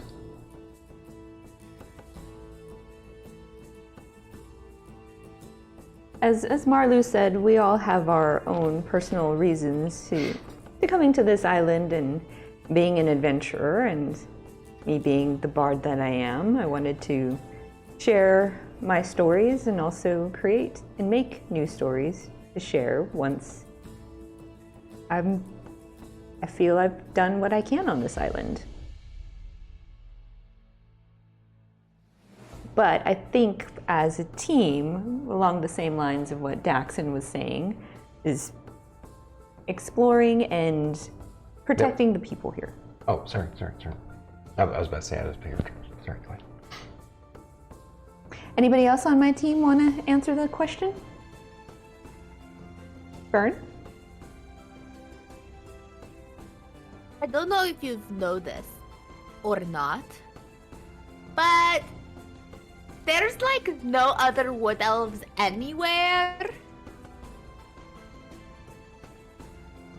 And Lady Solana told us that there was rumors of other wood elves out here. So that's why we came. Gishar is like, wait a minute, are you saying that the only reason that you chose to be adventurers is because you're just trying to find your people? Yeah. Woke up one day by myself with nothing. I don't remember anything.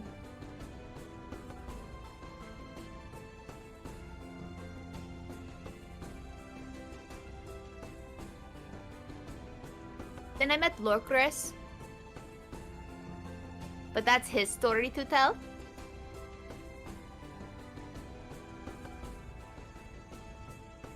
If he wants to. Daxon says, well, thank you for sharing something so deep and personal. Please, perhaps we need to be a bit more cautious about what we share on an individual. Oh, I was just going to tell you guys to be sure not to kill none of the wood elves because you could be killing like my mom or dad or something. I would hate to have to do like, you know.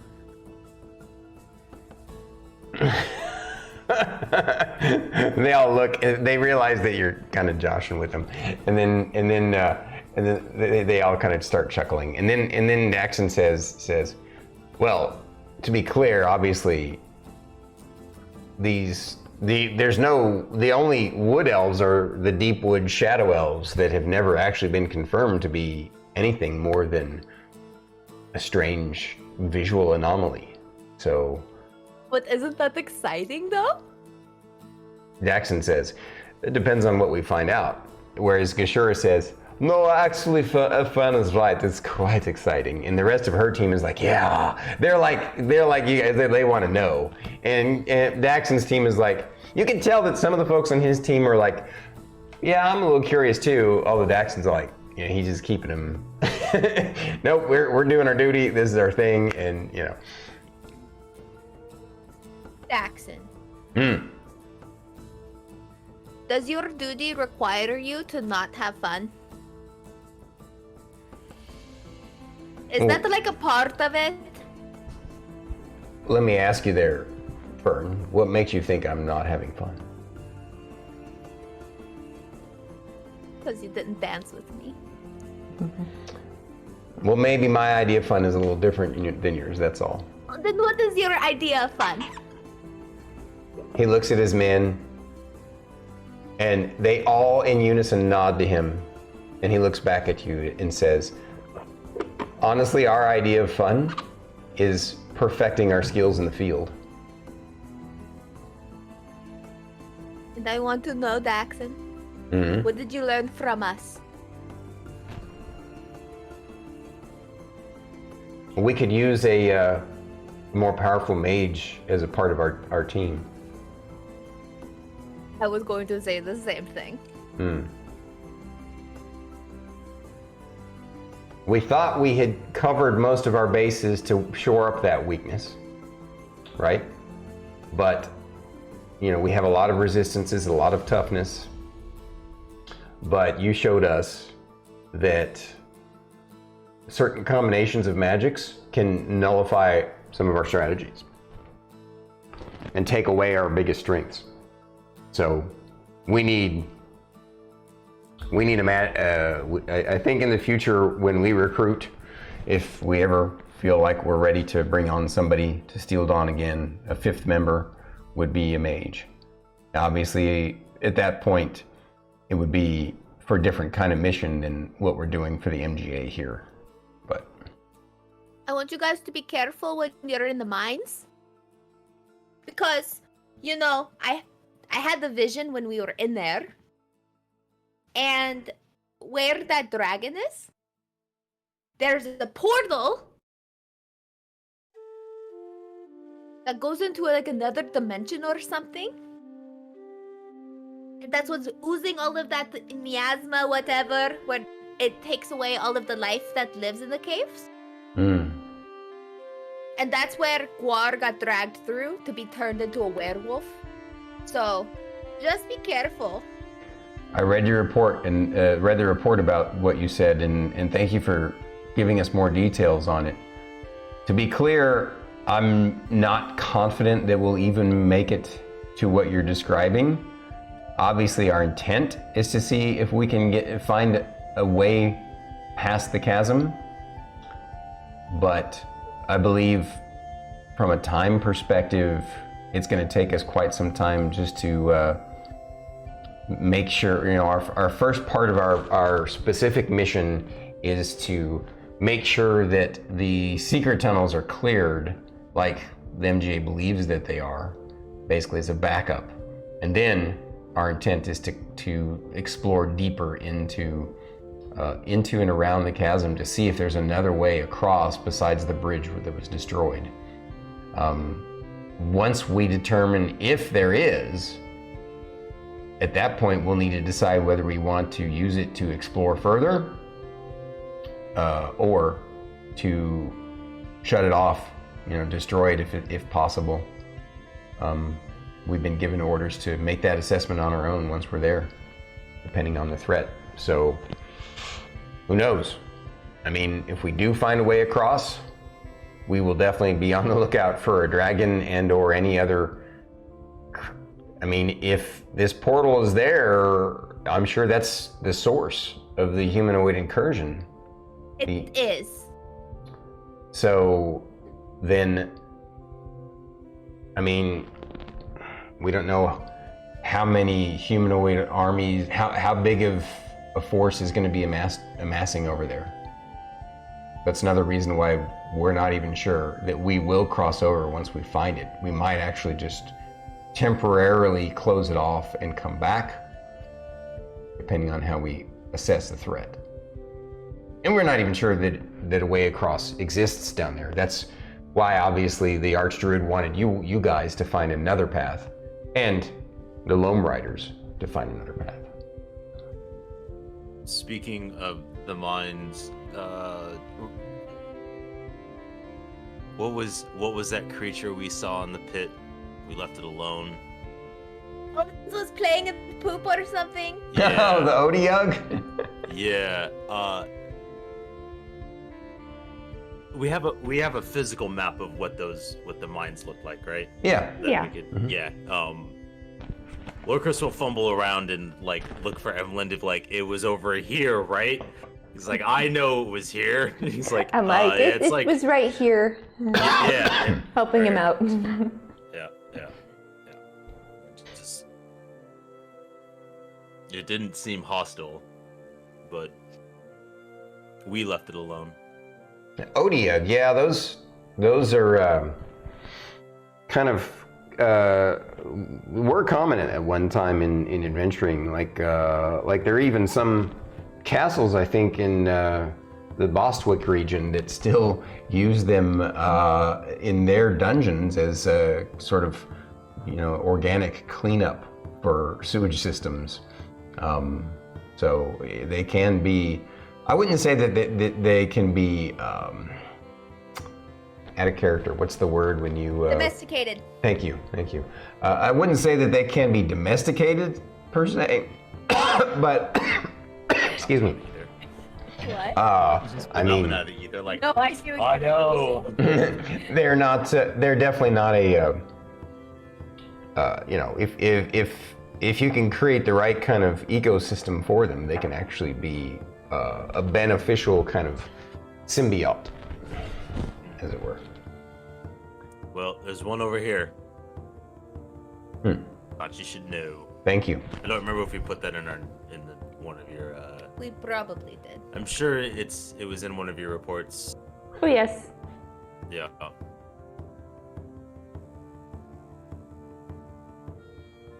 Okay, I'm gonna go grab my stick now. And I'm just gonna go over there and I'm going to say my magic words, the password, to turn it back into a stick. It's just an action to make it a tree, then it's another action to like turn it back into the stick. Oh, you're doing this in the evening before you guys sleep? I just want to make sure that there's no...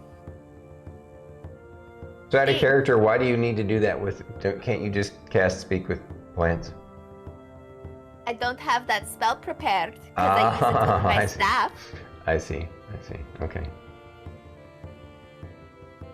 And basically, I'm just going to ask if there So why don't you is... can you communicate with the tree that the staff makes?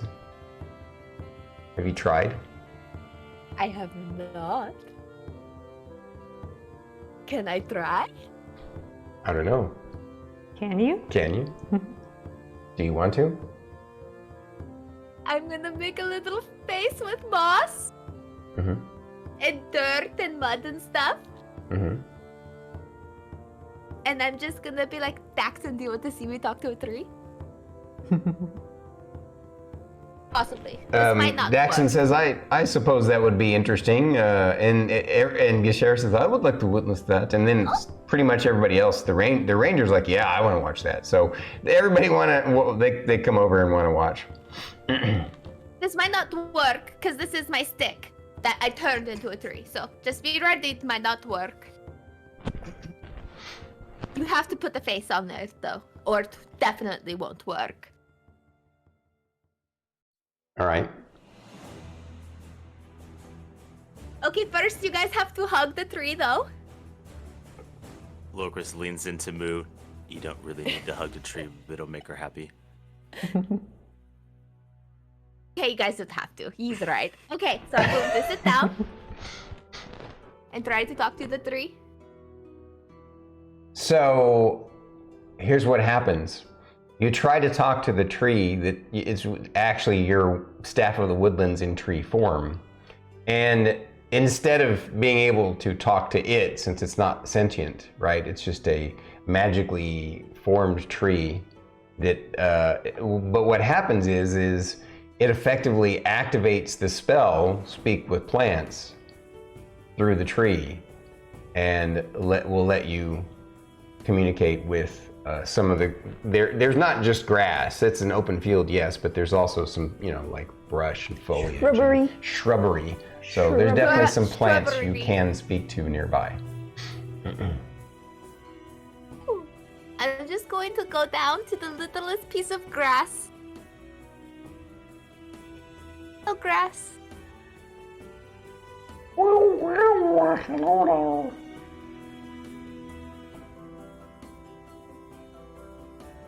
I have a question. Do you know that scary, root ball thing that no other plant wants to grow by? You get the sense that it's thinking. I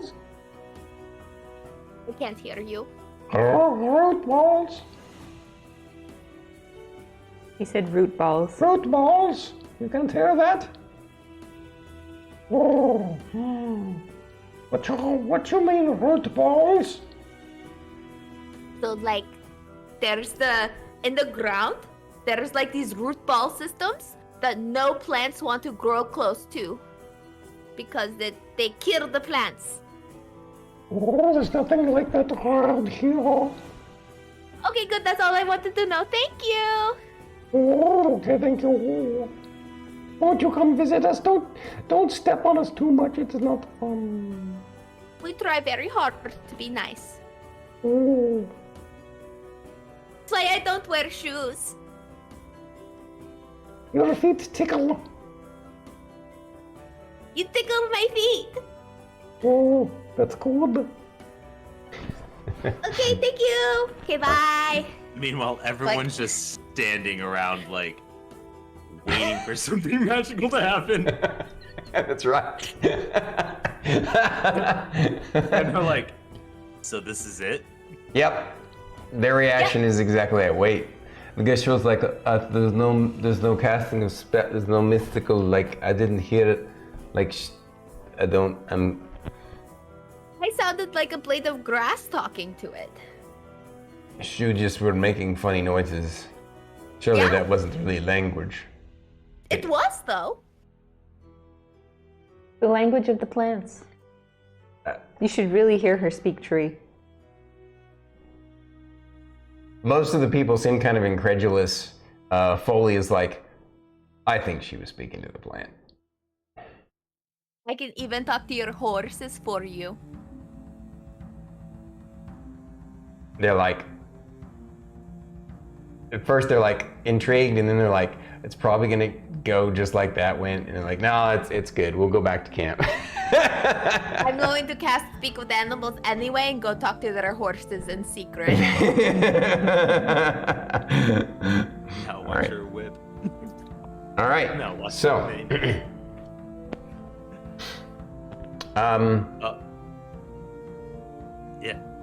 While Fern is off neighing, in the light of the conversations of things that we have done and kind of explaining, like our adventures, Lorkris had this strange thought, and he looks over at Gashura and goes, "What is your plan for connecting with the wyverns?" she's like, Seems like a daunting task. Well, if to be clear, based upon the mission report that we were given, I believe that they have their own methods for that, and apparently, from what they were saying, their results have been quite odd, and that is that the more they tried to have sort of a natural kind of like the people that you would expect to be able to bond with these wyverns had the opposite effect, which is why our team was the ones that were chosen. Basically, we seem to be the least qualified ones, but they believe from their research, from their experimentation, that that is actually what is best, because the wyverns, being dragon kin, are apparently they're twofold. One is obviously because for whatever reason they don't respond well to a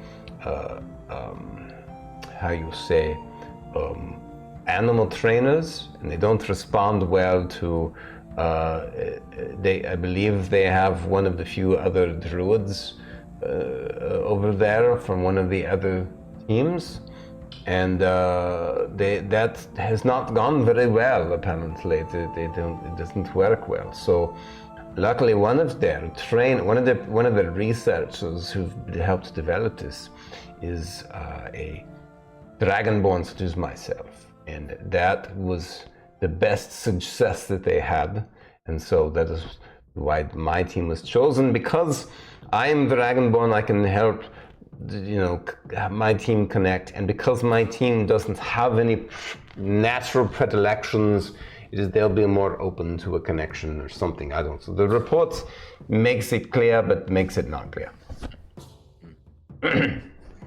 This is merely a thought. I do not know if this would work or is beneficial to you. But if you have read Emillynn's thorough notes, the dragon that the humanoid army has a collar that allows it to be subservient to a master. I do not believe that you should do something similar. However, out of character, was it the archmage that was at the mines? Yes. Yeah, it was the archmage. Yeah. Yes. I don't remember his name specifically. I don't actually think I gave him a name. I think everyone just calls him the Archmage. Okay. The archmage has one of those collars.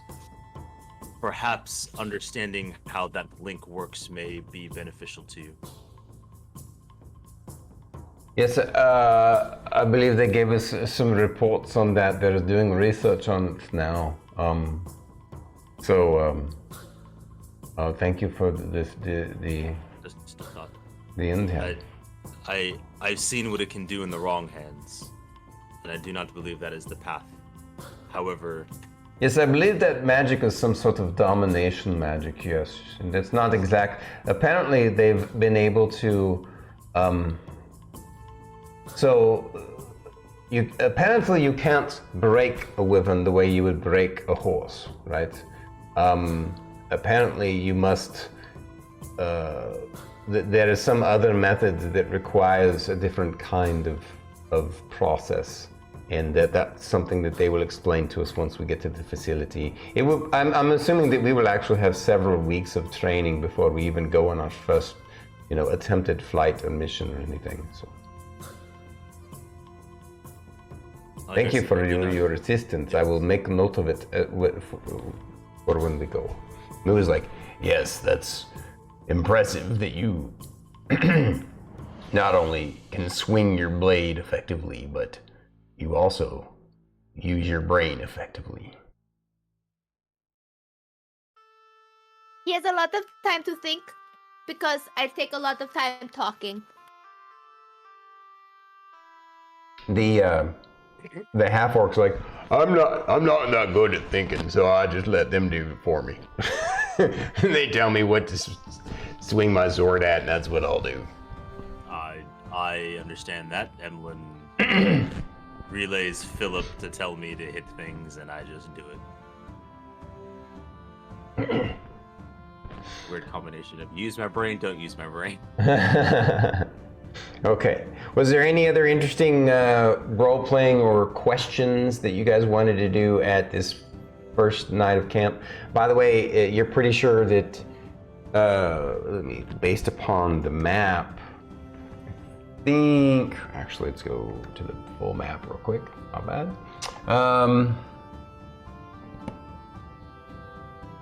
Yeah, it'll take, probably 3 more days from where you're at now to get to the location. So, obviously we're not going to role play every single night of that. But Random encounter! No, just kidding. no, yeah, that was what I was about to say. Is we need to roll each day. So there's a chance. It's just a lot lower than it used to be. Yeah, I pity whatever comes up against this. Well, not all random encounters are necessarily a monster attacking, right? But if it was, feel sorry for that monster. I pity the fool. Yeah, you're like, as they're coming at us, you're like, draw straws, who gets to fight? Yes. This will be easy. Yes. Fern, you sit this one out. It's either that or I'm like, you better nope your way back the direction you came. Yeah. So yeah, was there any other role-playing or questions or anything? I just wanted to tell everybody that they are always welcome to go into my garden, and if they have any gods that they want me to put their statues in my garden for them, they're more than welcome. They just have to make sure that they bring a beer for Frederick. So later on in private, the dwarf comes to you and let me remember what. Did I tell you what he was a cleric of? This is the dwarven no, war cleric. That's all the information I have. Yeah, we never figured out what gods they worshipped. Yeah, his domain is the They've war kept domain. it very, very private. That's Erskell, right? Yes. Yes.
So for the dwarf, he comes to you privately during one of your evening sessions, privately, and he says, "Well, hi, I would like to know if you would put up one of your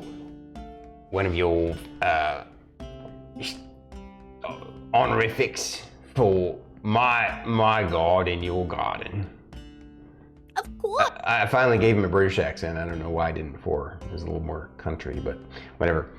He's like, "Oh, I'm a priest of Helm, the god of protection."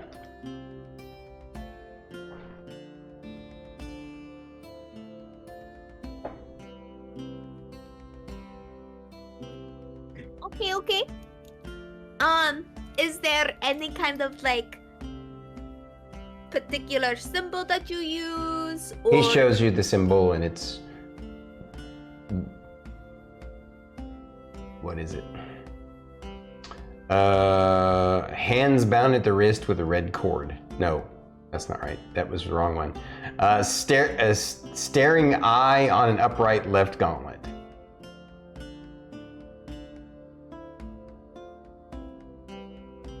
On a what? Basically, it's like an eye on a gauntlet, on a like a full plate metal gauntlet. I got you. And then I know exactly where I'm going to put it. and then later on, Sir Angelo comes to you, and he's like, "So, I keep it private. What deity that I have an oath of vengeance for, but dang it, what's the Furbog's name again? Marlu. But Marlu, he's embarrassed and a bit intimidated by you, little Fern. So I am on his behalf. I'm requesting a particular. If you would do the honor to honorific his as well. He's a follower of Tyr, Tyr, the god of justice. I already have one out there for Tyr, but I will make it extra special for him. Add to. He would be happy to come and visit your garden, if that is all right, when you're not Absolutely. there. Is it because I kept picking on him and we were fighting?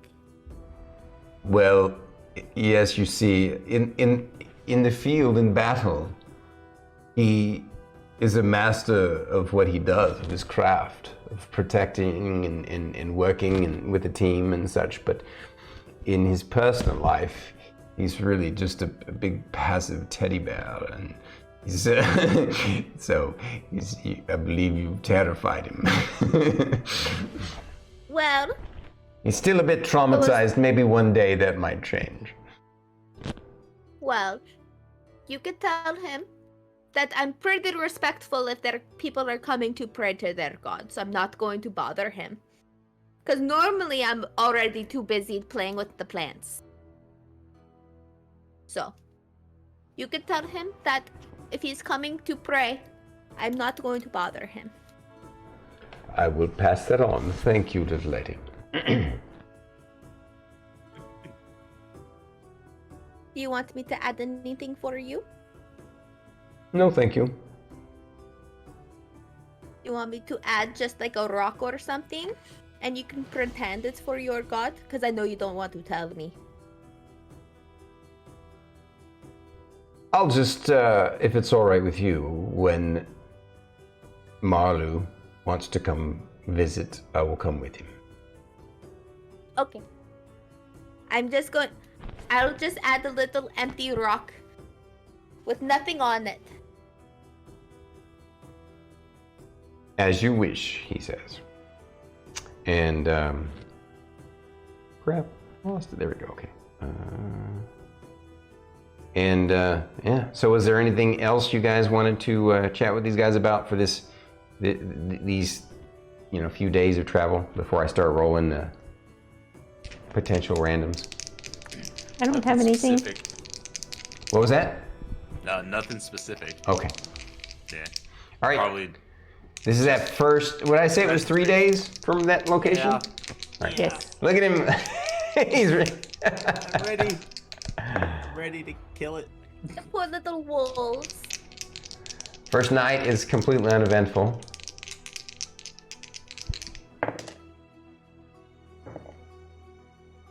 Second night,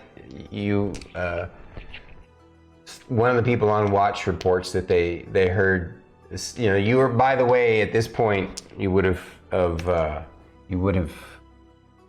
2 days in, would have been up farther in the river, and you probably would have started to be amongst some copses of trees and stuff, and so they would have heard some movement in the river nearby, and they explained that they kind of went and checked it out, and it was just some critters, natural critters, jumping in the water or whatever. Nothing of any threat. And then the final day before, it was clean and clear all the way. Yeah, I know, right? And you guys make your way along that river and into that small lake that you guys have camped nearby in the past, and feeling a little nostalgic to be back in this area. And but now you press on north to the northern part around that lake, where they supposedly, found one of the nodes, right? We'll call them teleportation nodes. And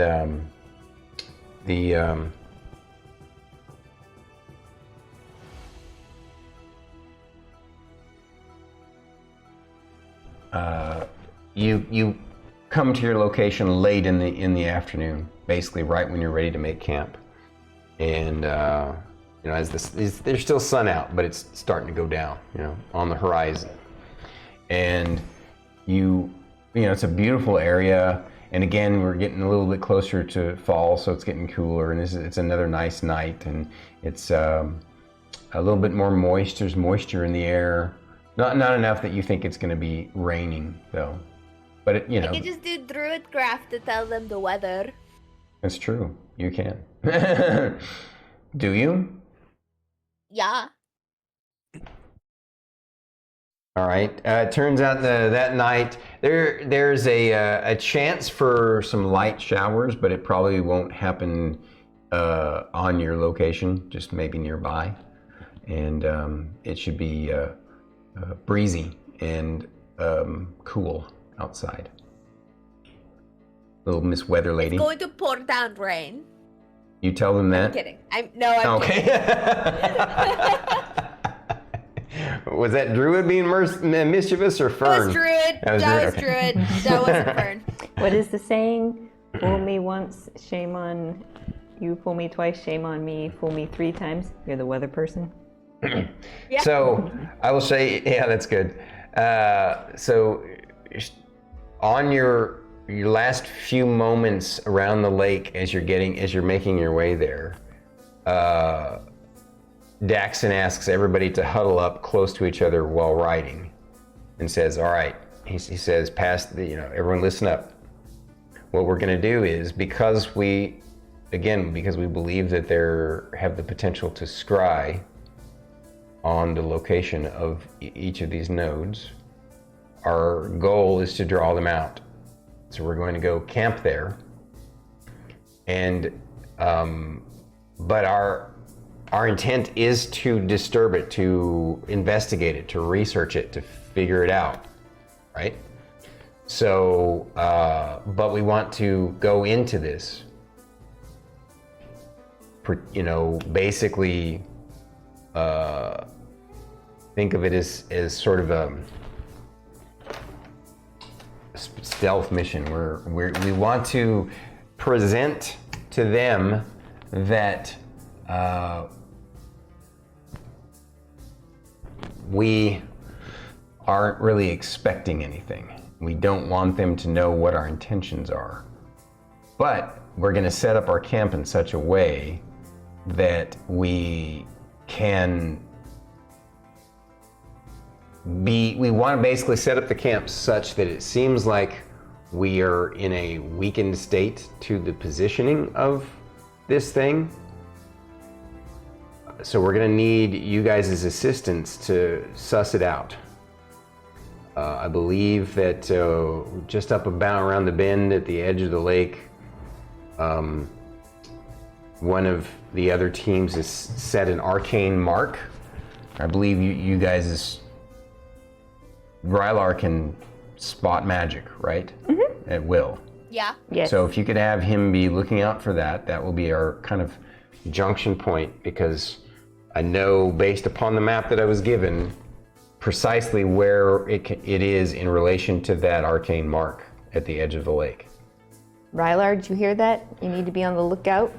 Okay. Magical mark. I'll keep my eyes ripped open. Make sure you blink. Okay? Okay. All right, and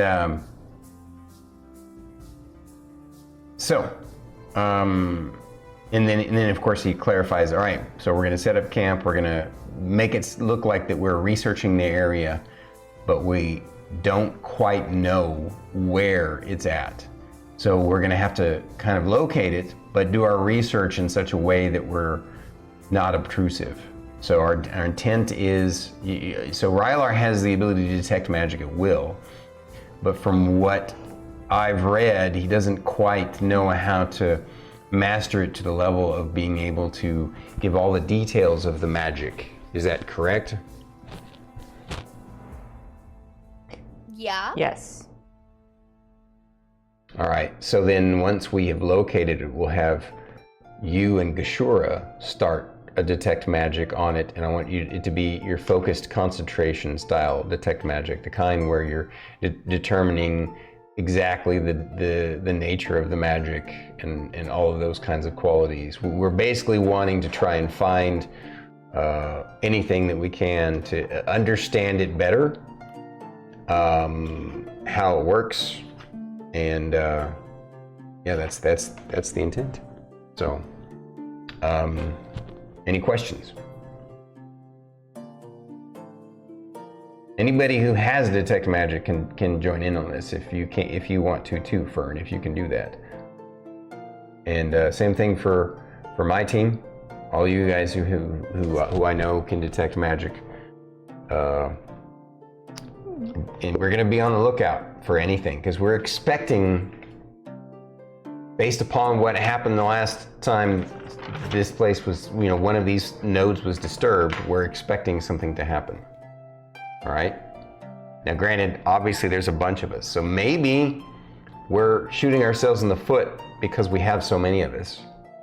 On the flip side, it's also possible they might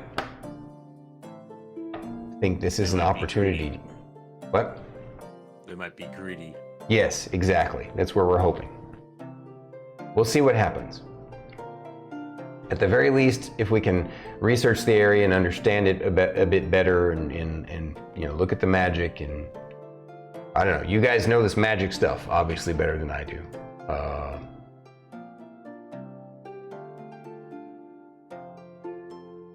Can I pull Lorkris aside really quick? Sure, you'd be riding next to him. Yeah.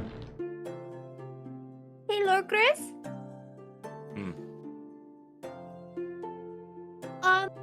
So What move your is- hand out of the way because it's blocking the mic. Just say that you're holding your hand up. I'm holding my hand up. Mm-hmm. What are you going to do if they come through and they call you the usurper in front of everyone?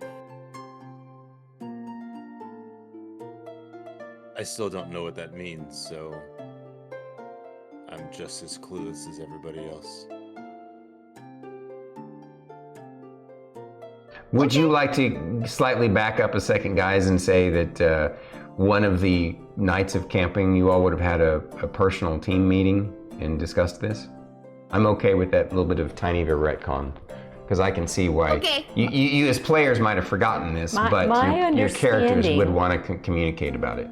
My understanding when it happened the first time is it stays between the four of us and we don't even mention it if there's other people around. Right. That's why she's bringing this up right now. Yeah. So that's why we're going to retcon. We'll say that she isn't having this conversation with him in front of all the people. We'll say that you guys on the previous night decided to have a chat about this, and you're discussing this privately amongst just yourselves. You guys went off and had a private meeting and gonna try and come up with. She asks that question to you guys.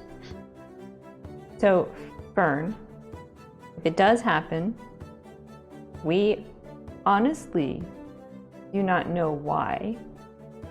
So, we can answer with, we don't know why. That is true. But I just wanted to remind us that's a thing that's probably going to happen if anybody comes through. Believe me, I've been keeping that in mind ever since we were told about this joint mission.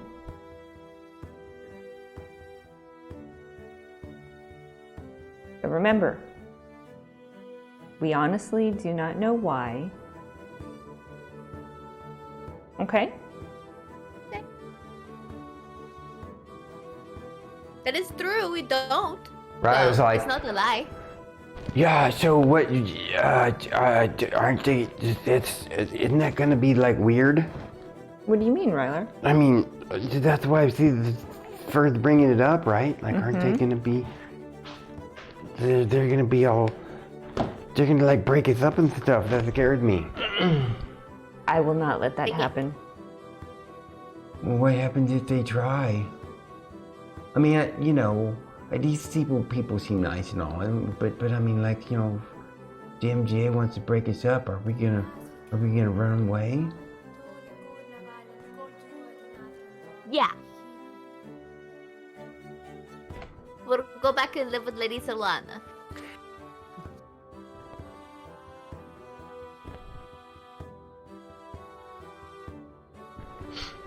Yes, Rylar, we will all run away as a team.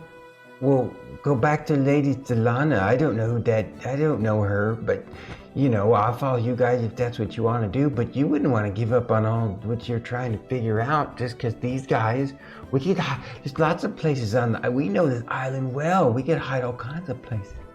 Yes, but, I mean, sometimes Rylar, they might just be as intrigued to know why themselves and may want to help us. Yeah, that's true. Because, you know, Moo said he does know more about Lorkris's tribe. So it's possible Moo might share some more information? Well, it seemed like he shared everything that he knew, that he was able to figure out. Out of character, that was the intent that I was going for. Yeah. Okay. But I mean, like, maybe something on these dreadlocks might trigger a memory for Moo on to figure out what kind of Goliath tribe this is. Possible that Moo might know something more about them. Wouldn't you have said something to somebody from the reports and stuff if you did? Well, there's only so much detail my reports can go into about what they look like and so on and so forth. Out of character, were they wearing some sort of like sigil or anything to denote their tribe? They were. No, we had no idea they were even Goliaths until we took them to the. They just were large. Exactly, they were larger size skeletons that were kind of the bones were black though. Like they were a charcoal gray. Yeah. Charcoal gray. Yeah. Did Moo ever look at the sword that we had? Yeah. Oh. Everybody, both at the meeting and when you passed it around camp, they all looked at it and they were all. I forgot to mention they had the same reaction that they did at the meeting, and that was that, you know, this is unusual craftsmanship and an unusual old metal. Like, this is just weird to them. Just like it was weird to the MGA too.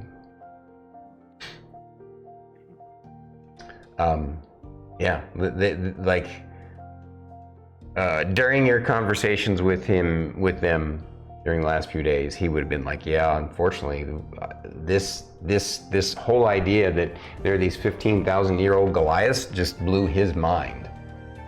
Like, it would completely, I mean, he knows a little bit about the back history of your people from a long time ago, you know, and then supposedly there was some sort of, you know, lost clan, but that's about it. You know, that's the most ancient history of the Goliath people.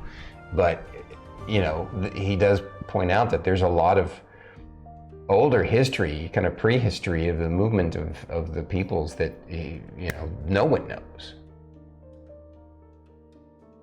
No one knows. So. Okay. But, you know, during the conversation, someone pointed out the same could be said for most of the peoples. You know, there are a few races on the mainland that people knew pretty much all of their prehistory going way, way, way back. You know, that same amount of time, but not that, you know, not quite that much, not that same amount of time, not 15,000 years. They know about 5,000 years of their timeline. That's about it. Beyond that, who knows? So, you guys ready? Okay, I just wanted us to be prepared. That's it. All right. Let's do it. Okay, All let's right. go. So that night, you guys set up and you go about it quietly, and you know you're being secretive and pretending like it's no big deal, and you all set up camp just like this again. And we'll just say that the, what can I use for,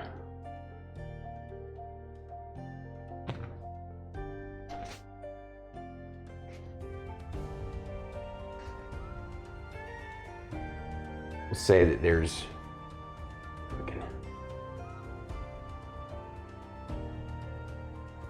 this will be the root cluster. Over here,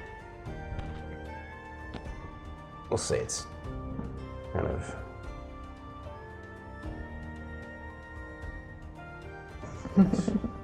Doesn't have to be perfect. I know it's not going to be anyway. So apparently it doesn't want to perform. It's gonna be massive. Okay, so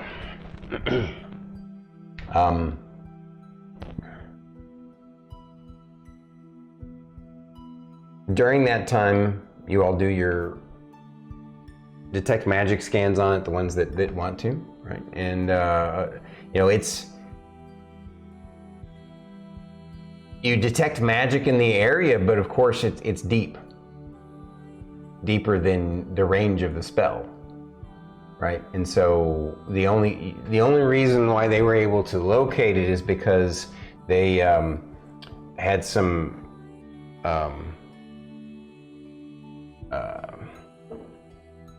magical tools that enhance the range of that kind of stuff, and they did provide that with you guys. Basically, a wand that gives you a use that extends the range of the detect magic, and it had a few charges left on it, and so you guys were able to find it and know that it's right there, right?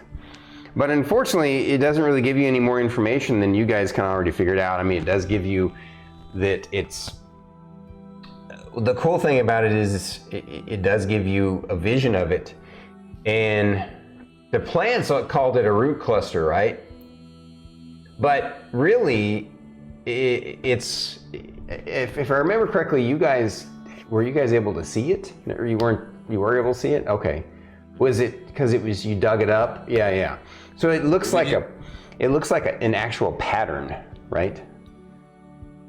It's not just, I mean, it's like, it's a cluster, right? But it's a cluster of arcane, like, what did I call it? Like vines, sort of? Not quite vines, but more like arcane, like roots, right? But Yeah.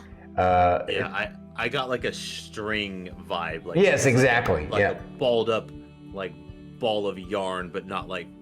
But the glowing. Yeah, but glowing, and then there was a single tendril that kicked off. Right. Correct. That's exactly right. But after studying it deeper, at a glance, it looks like a balled up ball of yarn, right? So underneath the ground, it would be like 3D. It would be like a ball with, like you said, a line. But as you study it further and deeper with the detect magic focusing on it and spending time on it, you realize that ball isn't just a random ball, it's actually a pattern. And not like a specific pattern to be something fancy or like a herald or anything like that. It's just, it is arrayed in a pattern. It's some sort of patterned array. It's a complex pattern, but it's not one that's necessarily discernible. And obviously its purpose is to not function directly on its location, but a certain distance above it. Hence why it can be hidden under the ground. And but it does need to be connected by these arcane wires, as it were. This arcane network of like veins. And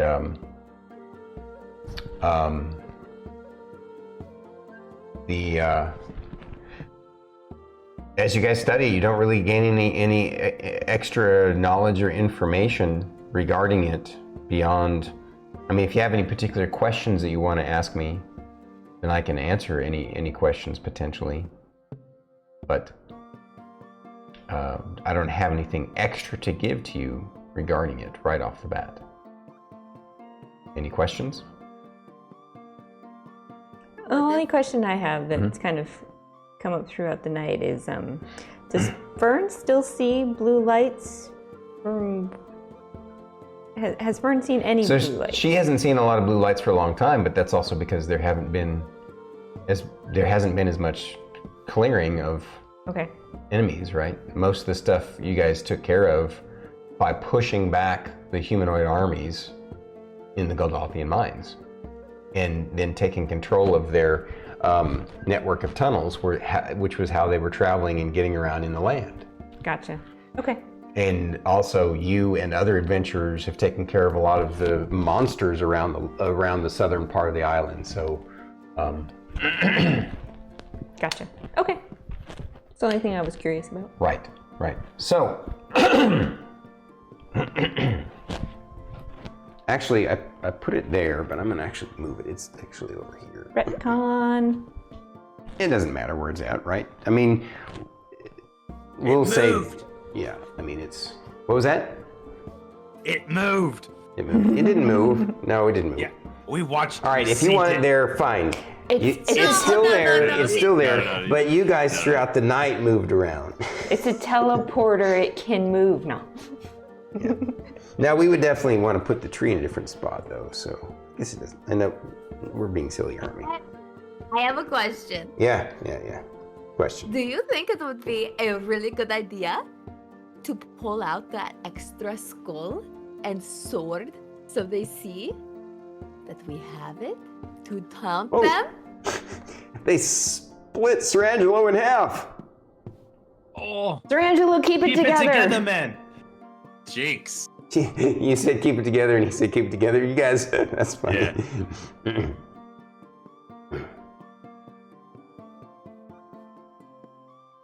All right, you guys ready? So that night, you kind of are all a little dejected. Oh, sorry, she had a question. Yeah, she. What was the question? Go ahead. Oh, you want to have him pull out the skull and play with it? Or like pull it out and like we could like flaunt it while we're sitting here and go, do you see this was the thing? We killed them last time. Or something. She wants to see if she can taunt Yeah, them. she wants to taunt them. Yeah, that's I kind of want clever. to taunt them. Will you pull? Do you pull it out on her suggestion? But that's for the group to decide. I mean, it sounds like a good idea to me. That doesn't mean anything. So, Boldly says that's a little bit cruel, but it's not.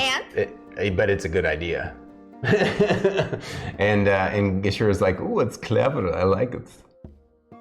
I mean, Rylar's like, ooh, we could pee on it. Rylar, no. Oh, okay. I gotta pee though. By the way, I should describe. There's more. You're in an.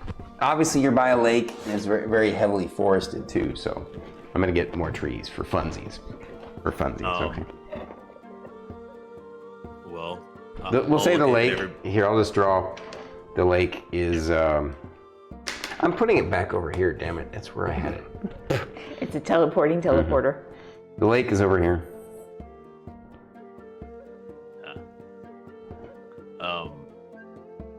With that suggestion, I'll look at everybody and go, if I do this, we do this, be prepared for a fight. So Daxon looks at you like, who are you talking to? And Gishore like, of course, dear. We're professionals here. And I think Emillynn might pick up on that statement of like, be prepared because the Starkitty is coming out of the bag, and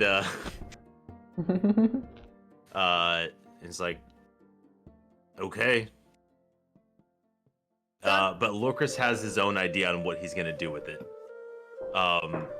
You want to bait him out, so let's bait him out. Lorkris will pull out the skull. Mm-hmm. And the sword. Mm-hmm. And is gonna walk over directly on top of, or directly in front of the portal. So Daxon wouldn't want you to do that. He would want you to kind of keep a little bit, not too close to it, but like, just, Well. He's like, he sees what you're doing, and he's like, he kind of points at the ground right here. Don't go on top of it. He basically said, without saying anything, he's worried that going on top of it could be dangerous because they might do the reverse of it. They might freaking take you away.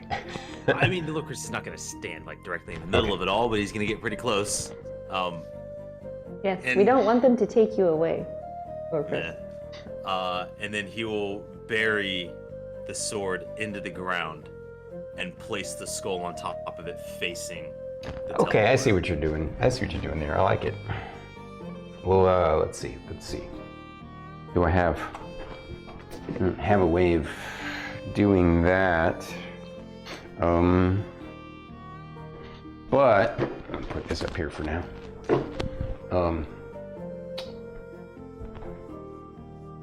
I guess we can just do a dice. We'll do a little standard dice. That would be too small. We'll do it like that. Okay. You do that. Now step back, Lorkris. Step back. Do you? Slowly, we'll take like maybe a step back. Okay. So sadly, after several minutes, there's no reaction, nothing. And you guys just all like, well, crap. And many minutes passed, then 10, 15, 20. And then everyone's like, oh, well, it was worth a shot. Let's go back and get some food, you know. Damn it! Sir Angelo, stop breaking apart, dude. Keep it together. All right. You guys kind of all filter back. And at that, Huh? Lorkris will. He's like, I don't want to give up with just that. He's gonna walk over, grab the skull, Okay. and he's gonna toss it into the center.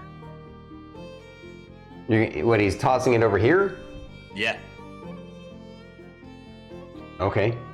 So you toss the skull onto the ground over there. So you can't see this right now. You don't know it's just ground to you. Yeah. Well, I mean, if we know the location of it. You only know the location. You never saw the location though. Only those who can detect. Well, you can detect magic. I don't know if you have detect magic as I don't have it prepared. So then, if you don't have it, if you didn't have it prepared for the day, then Can you ritual cast? I mean, it's. Yeah, you could have ritual casted it. That's fine. Detect magic So is then a you ritual saw where cast. it's at, but you don't see it right now because your detect magic isn't on at the moment. So you just know it's in this area. I mean, you can throw a skull in that area. It's all right. Yeah. Okay. Like I said, nothing happens. Nothing.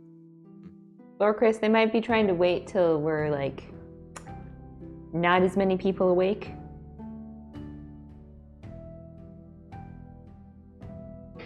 Well, everybody's like, well, let's just Or when we're not paying attention. remain on vigil.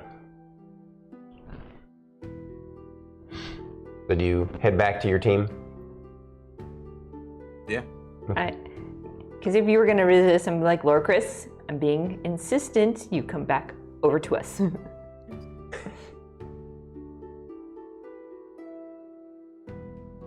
But I'll Okay. say it in a nice way.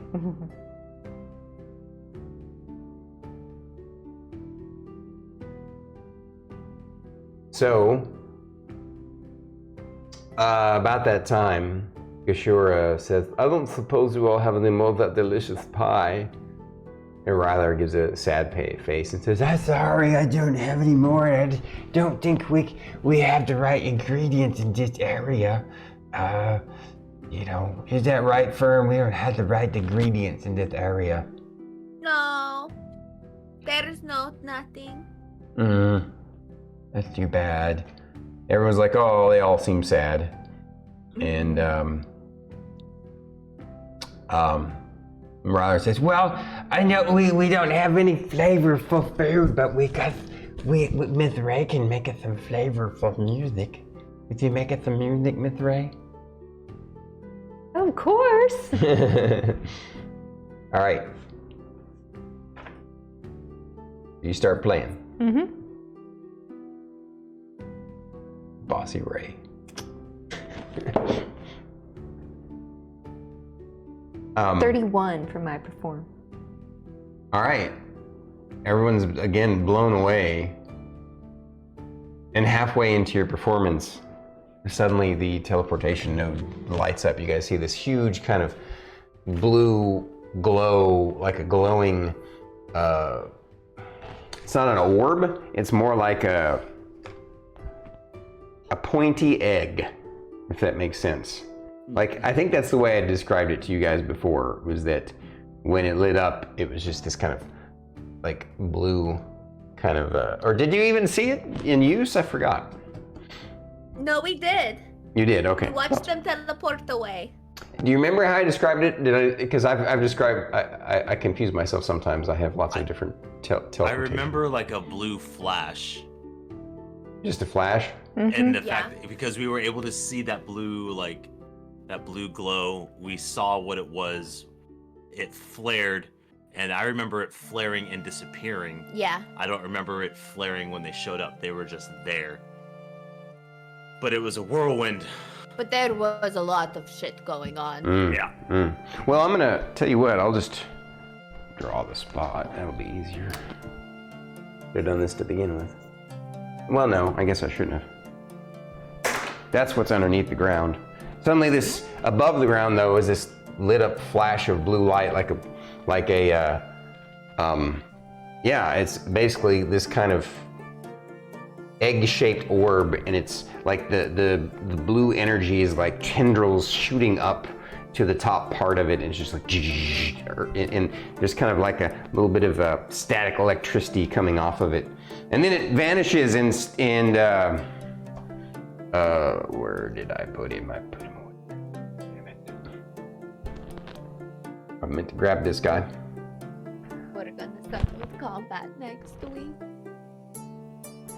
There is standing there this very tall, like Goliath tall, handsome man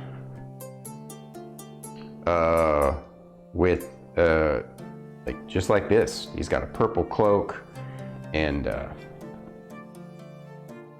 this yellow looking, whoops. Put your hand behind it. There you go. And yeah, and of course got the familiar, whoops, the familiar bald head of the Goliath. It definitely looks like a Goliath, right? He's standing there in the center of all this. Does he look undead? No, it looks like a person. Oh. He's just standing there like a living human. Well, not a living human, but a living Goliath, and just like that, with his hands on his hips, big smile on his face, and he says,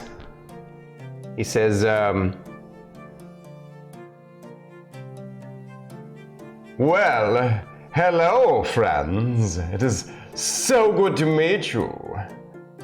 I hope I might take a moment to parley with you if you do not mind.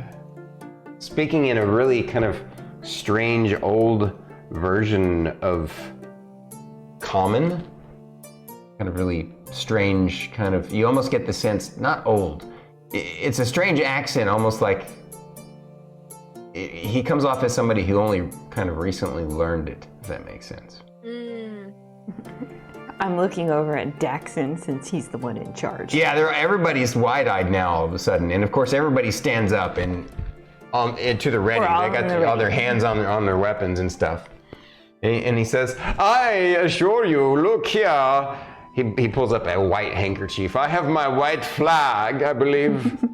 Yes, yeah. I'm here to parley, if you are willing. I'm going to stay right here, so you know I'm no threat. I'm a single, lone man.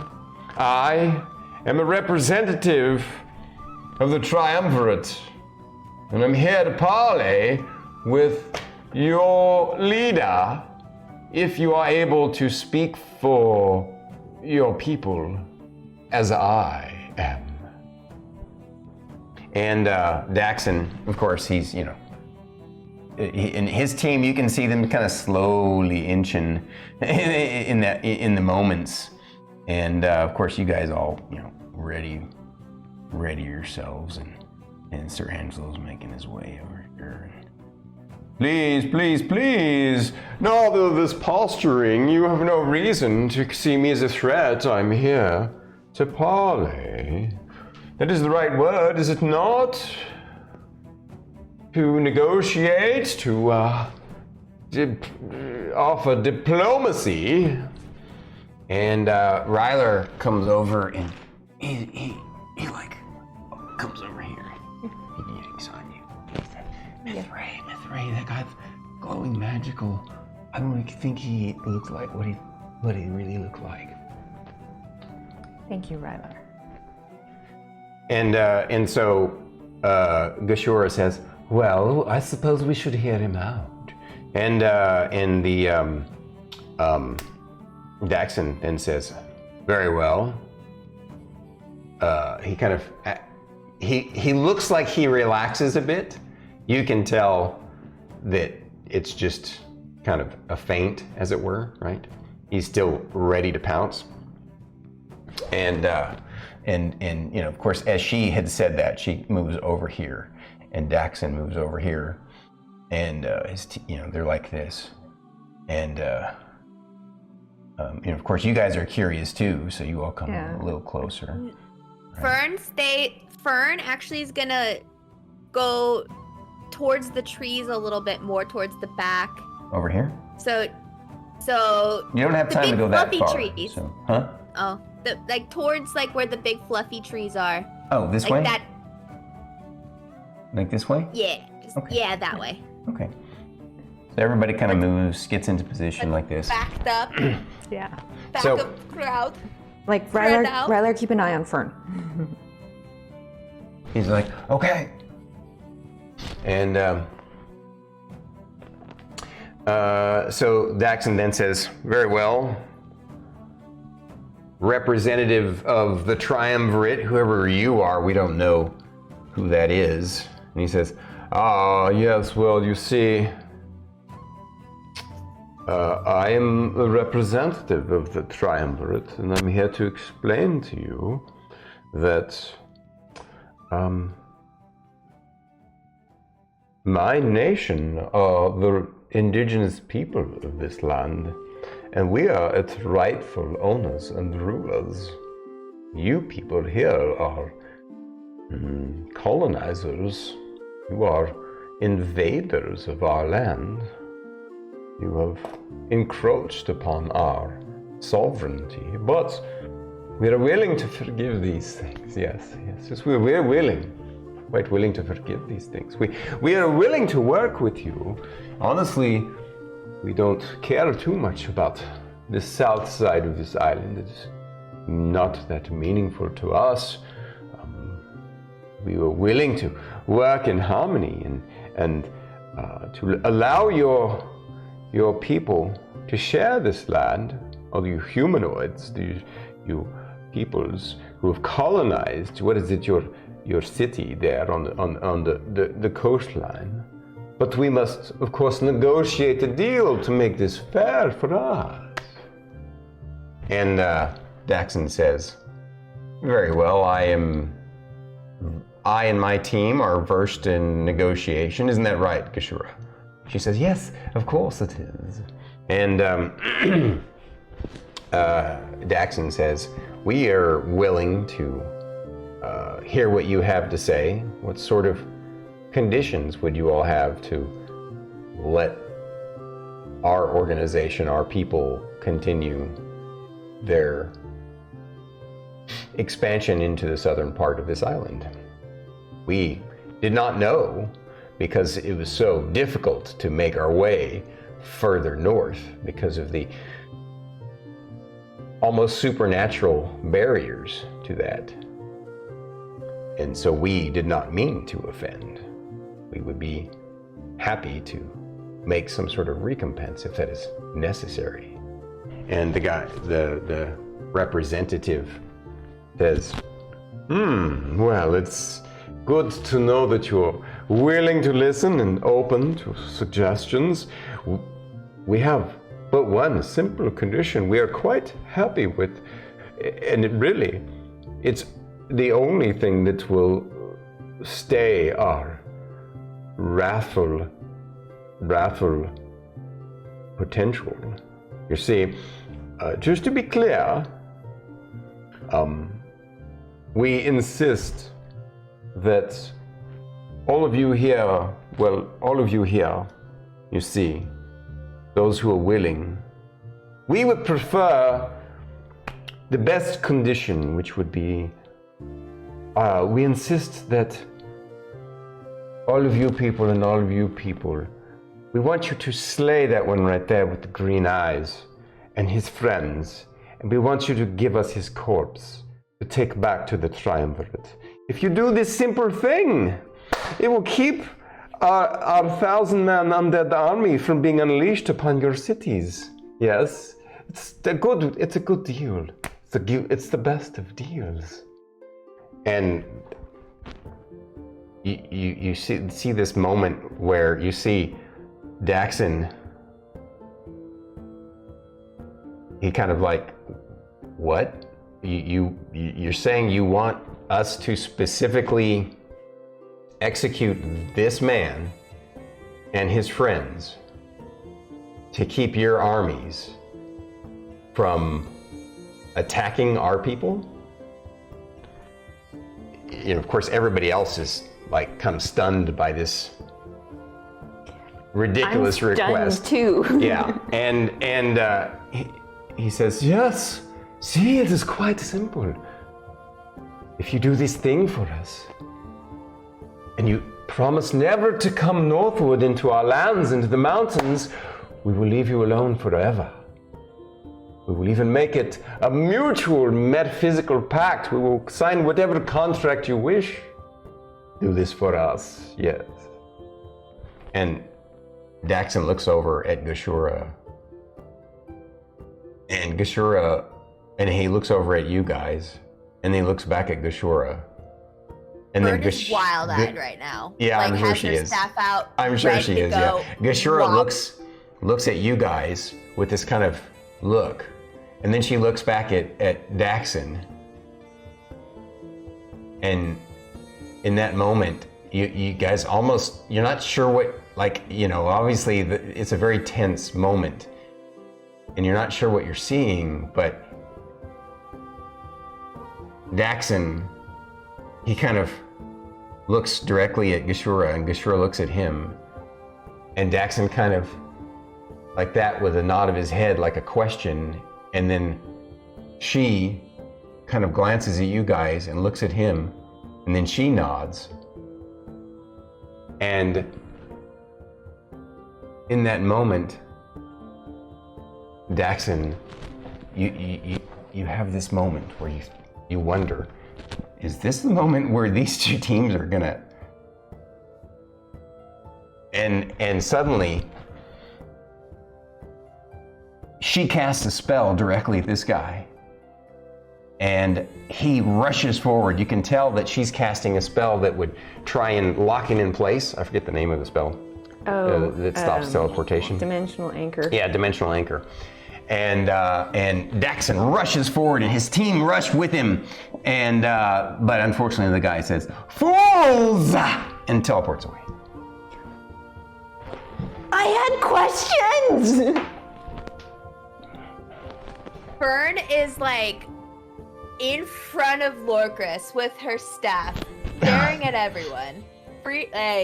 I'm frustrated because it was like, I think might give me. And they had to do what they did.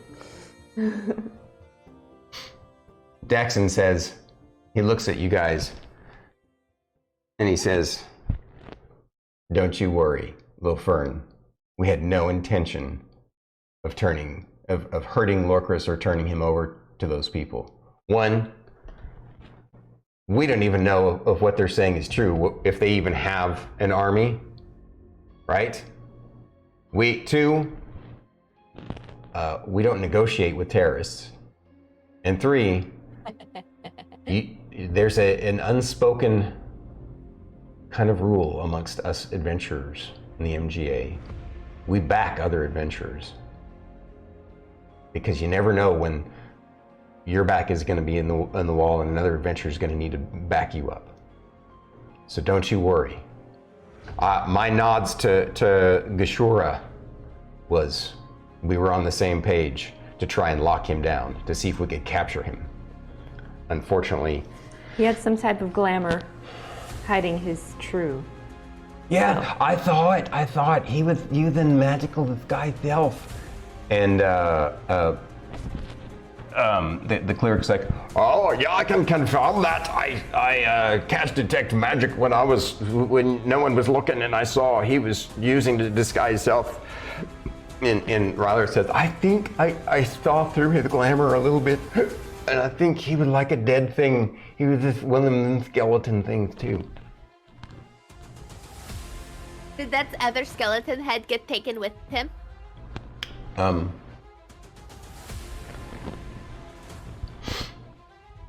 Yes. Take that out of your inventory. It's gone now. That was a little mean, Druid. I don't think she meant it that way, but it came across that way. She did. It's fine. So, yes, Gishur says, yes, don't you worry, lovelies. We adventures, we protect adventures. Just like Daxon said, we know these moments. There are moments that we are tried and tested, and we know that in the long run, if adventures do not support each other, then it turns into anarchy and chaos. That is something that the history has happened in the history of the past before the MGA was formed, and so this code of honor exists among us. And Daxon says, "Yeah, it's too bad that we weren't able to lock him down." Can we get to the big question here? Why do they want Lorkris dead? Why? We were going to ask you guys that. Why do they want Lorkris dead? I have no idea. I was thinking maybe we could get some answers, because as soon as he said he wants him dead, I was like, what? Why? Why? Trust me, that was... Gashura knew exactly what I was thinking. We had, just so you guys know, we had kind of anticipated... We didn't anticipate this, but we had, anticipated that maybe some of these guys would actually assault us. And so I asked her yesterday to prepare that spell. But apparently, these guys can activate their network way faster than we intend, than we can respond. I should have tried to punch him from the ground up. Oh, that reminds me.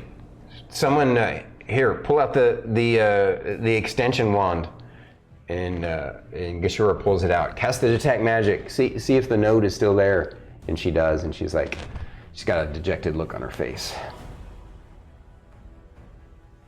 It's gone. It's gone.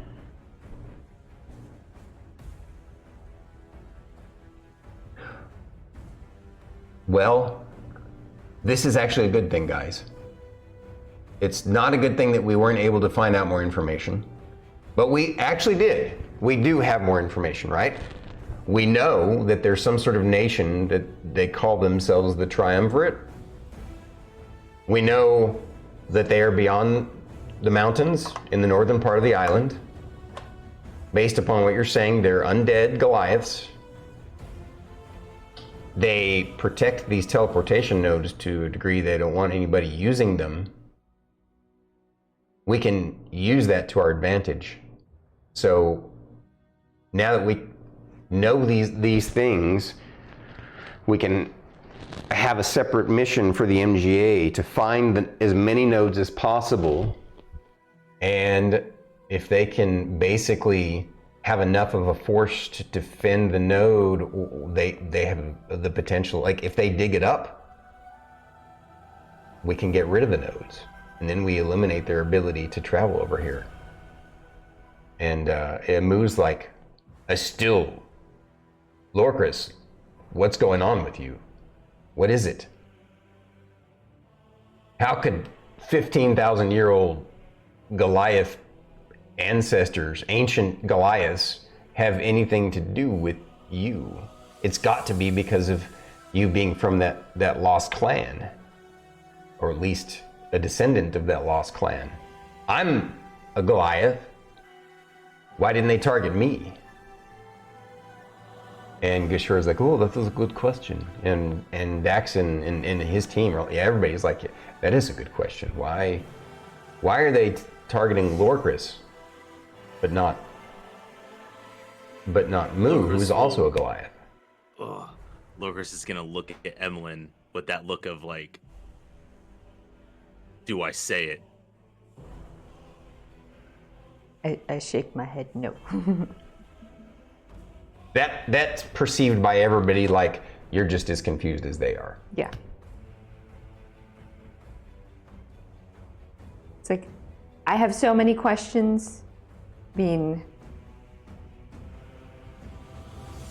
Not only do they want Lorkris dead, they want my team dead. Lorkris, do you think it's because of Weejosts?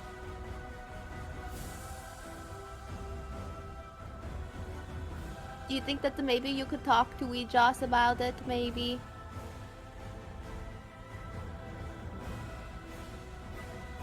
I can certainly try. I mean, I really don't want to have to get you on death's door, but So that everyone's looking at you like, what's she talking about? and actually, Sir Angelo, what's it talking about? I often commune with the Weejoss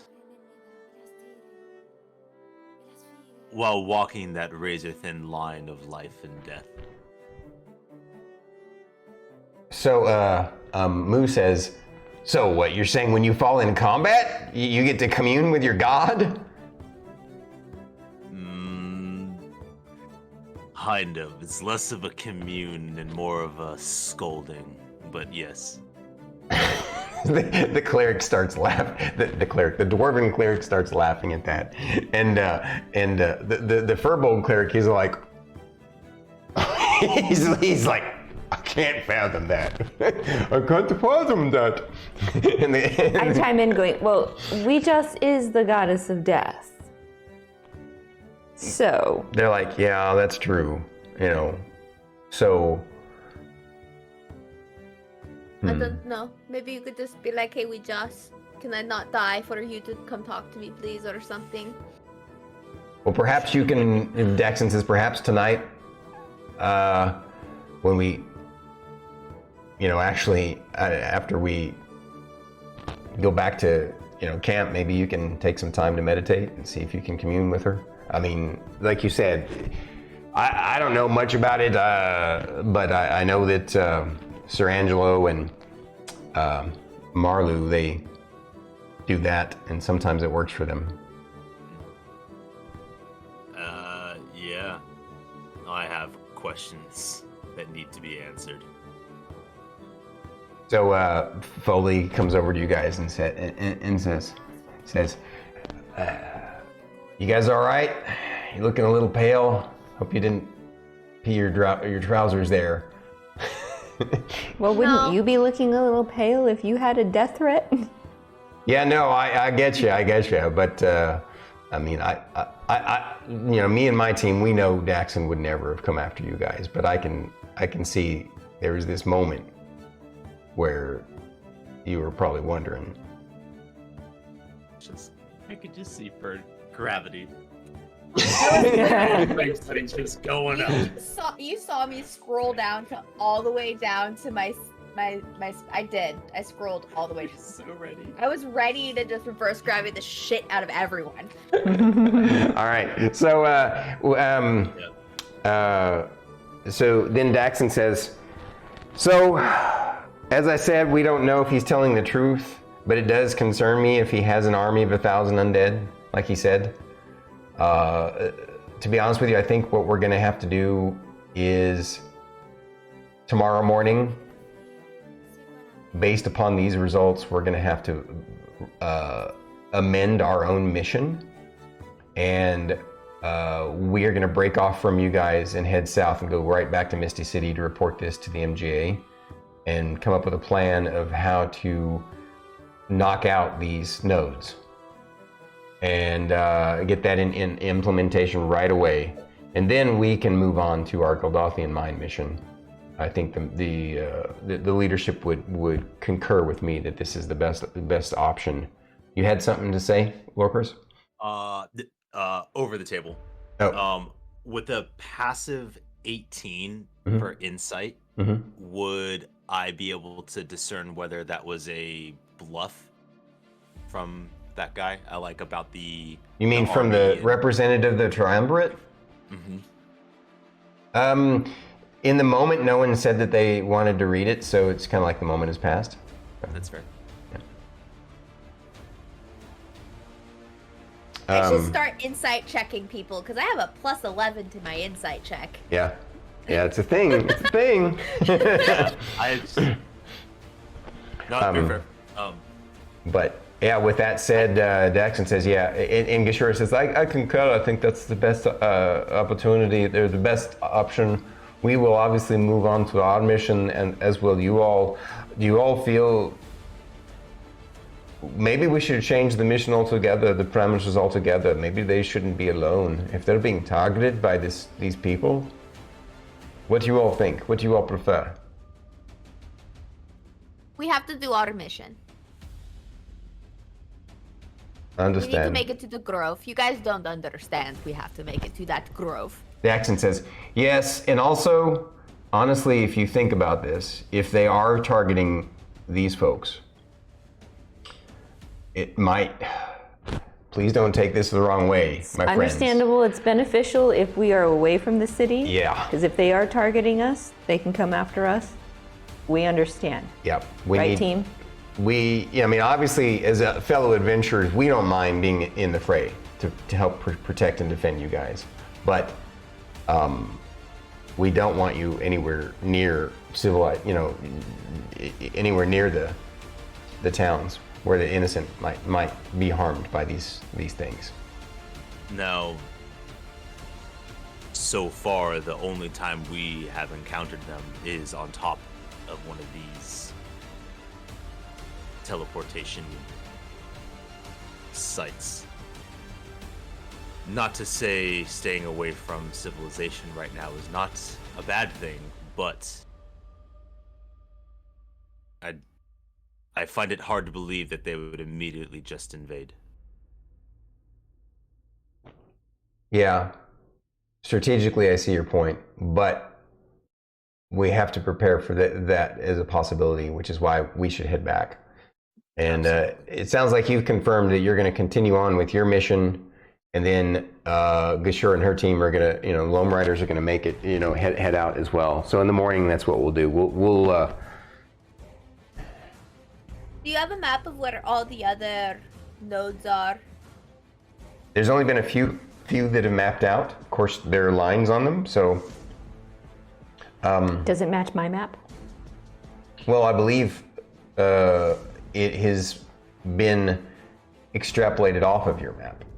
So yours was the baseline, and then they used it to find some more of the nodes. So, he brings it out and shares with you guys so you can get a peek at it. And there's only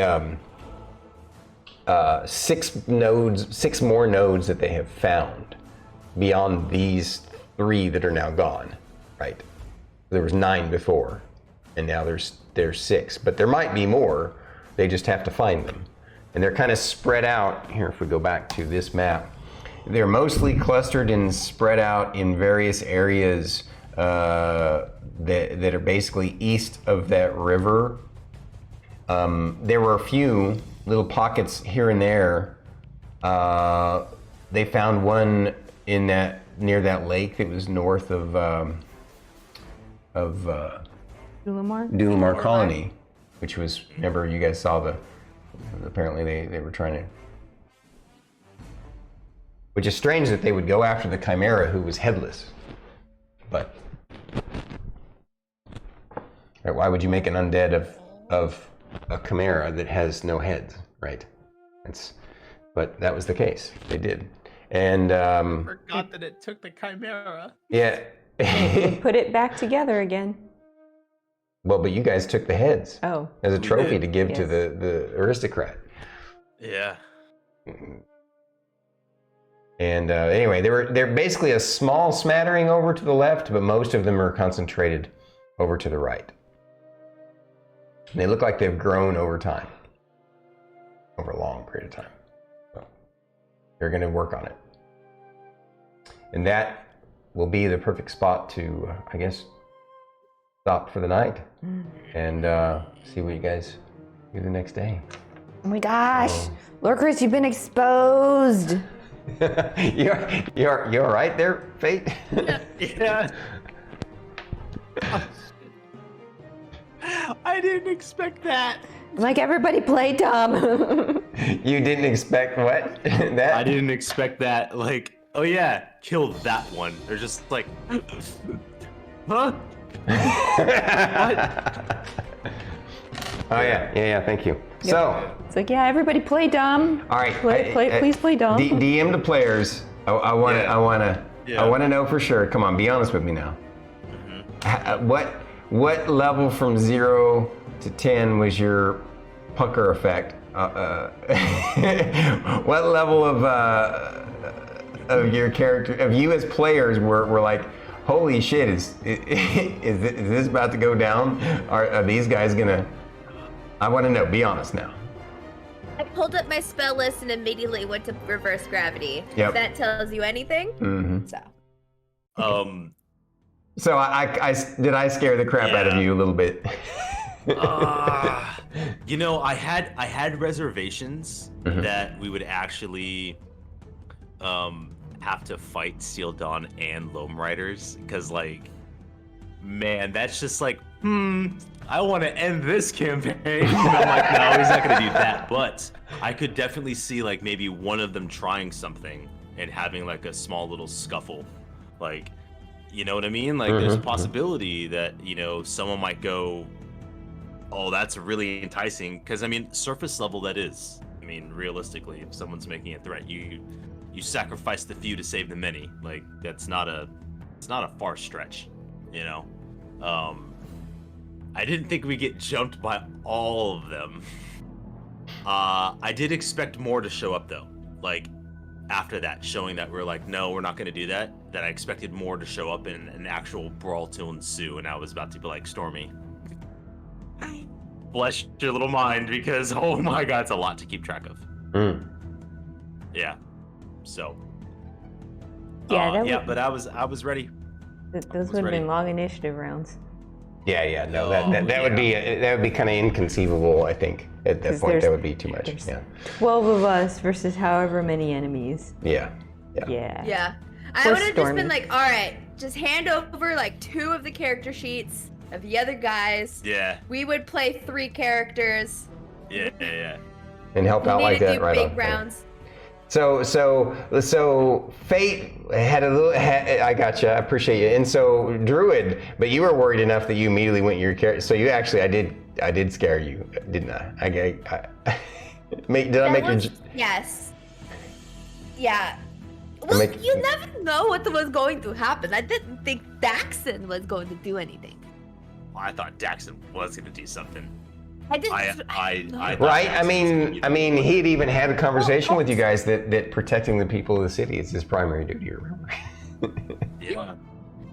But like, also, I don't know if this undead guy could like control minds or something.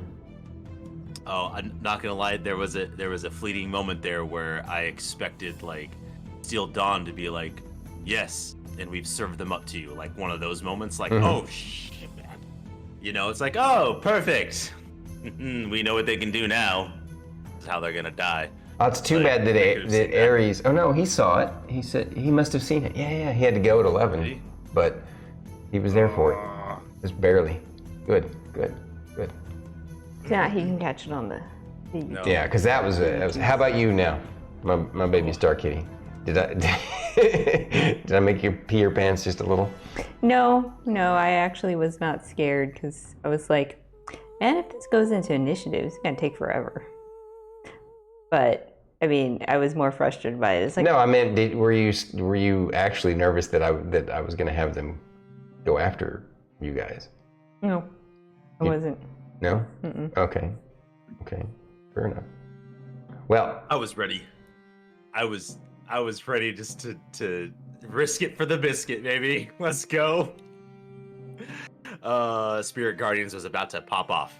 I'm sure. All right. Bread and butter. Wow, I'm glad I gave you guys a good moment though. Absolutely. That brings a lot for next week. Holy Skittle biscuits.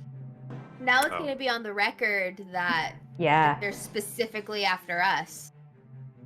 Yeah. Yeah, it's gonna be on the record. They're specifically after us for Lorkris, but they don't know about you yet, Fern.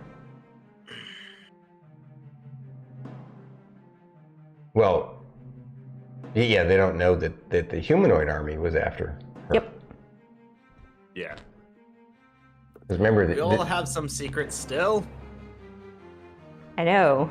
Yeah. My character over here was like, humanoid army wants Fern, undead Goliath army wants Lorkris. What the heck is going on with Rylar and that big eye? and What kind of team did I recruit? A reckless one. Of course, then when you ask yourself that question, then you know, I'm sure then you think to yourself, okay, but you know, I have Philip, so you know, I recruited the perfect team for me. Well, I don't think, I asked the question and Philip goes, well, don't forget, you have me. Mm-hmm. All right. And I'm like, oh, yeah. Well, Of course you do. this is a perfect wrap-up point. Thank you guys for joining us tonight. Leaving it on a little bit of a cliffhanger. I mean, not exactly a cliffhanger, but you know. We'll see what happens next week as they travel onward and continue their mission. Thank you guys. I have to go touch a wall. That is possibly going to hurt me. I don't think it's going to hurt you, Fern.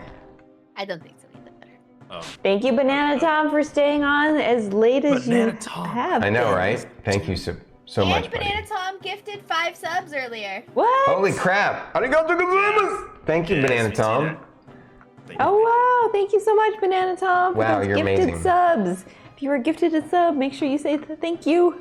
Oh yeah, appreciate you guys. Holy crap! This Bub was here for a while. Awesome. Well, Oh, love you all. Yeah. Thank you, everybody, for hanging out. Thank you for the follows, the gifted subs. We'll see y'all next time. Bye. When the VOD goes live on YouTube, Uh-huh. everyone go watch that, and in the comments down below, put your theories on why everybody wants Lorkris dead. Yep. Yep. And why the humanoid army wants Fern. Yep. And why is Philip invisible? Important questions. Well, he's not just invisible. He's completely undetectable by any means. He's effectively imaginary. Not to Emillynn. And apparently not to Lorkris either. I mean, I remember I had my stance on some things, and Lorkris might have some more doubts. Like, Philip has to be real because, my goodness, I kill so much for that man. You Well better said. be real, my friend. All right. Anyway. Good night, guys. Thank you all so much. Good night. Thanks, Spiper, for hanging out. Thanks, Banana Tom.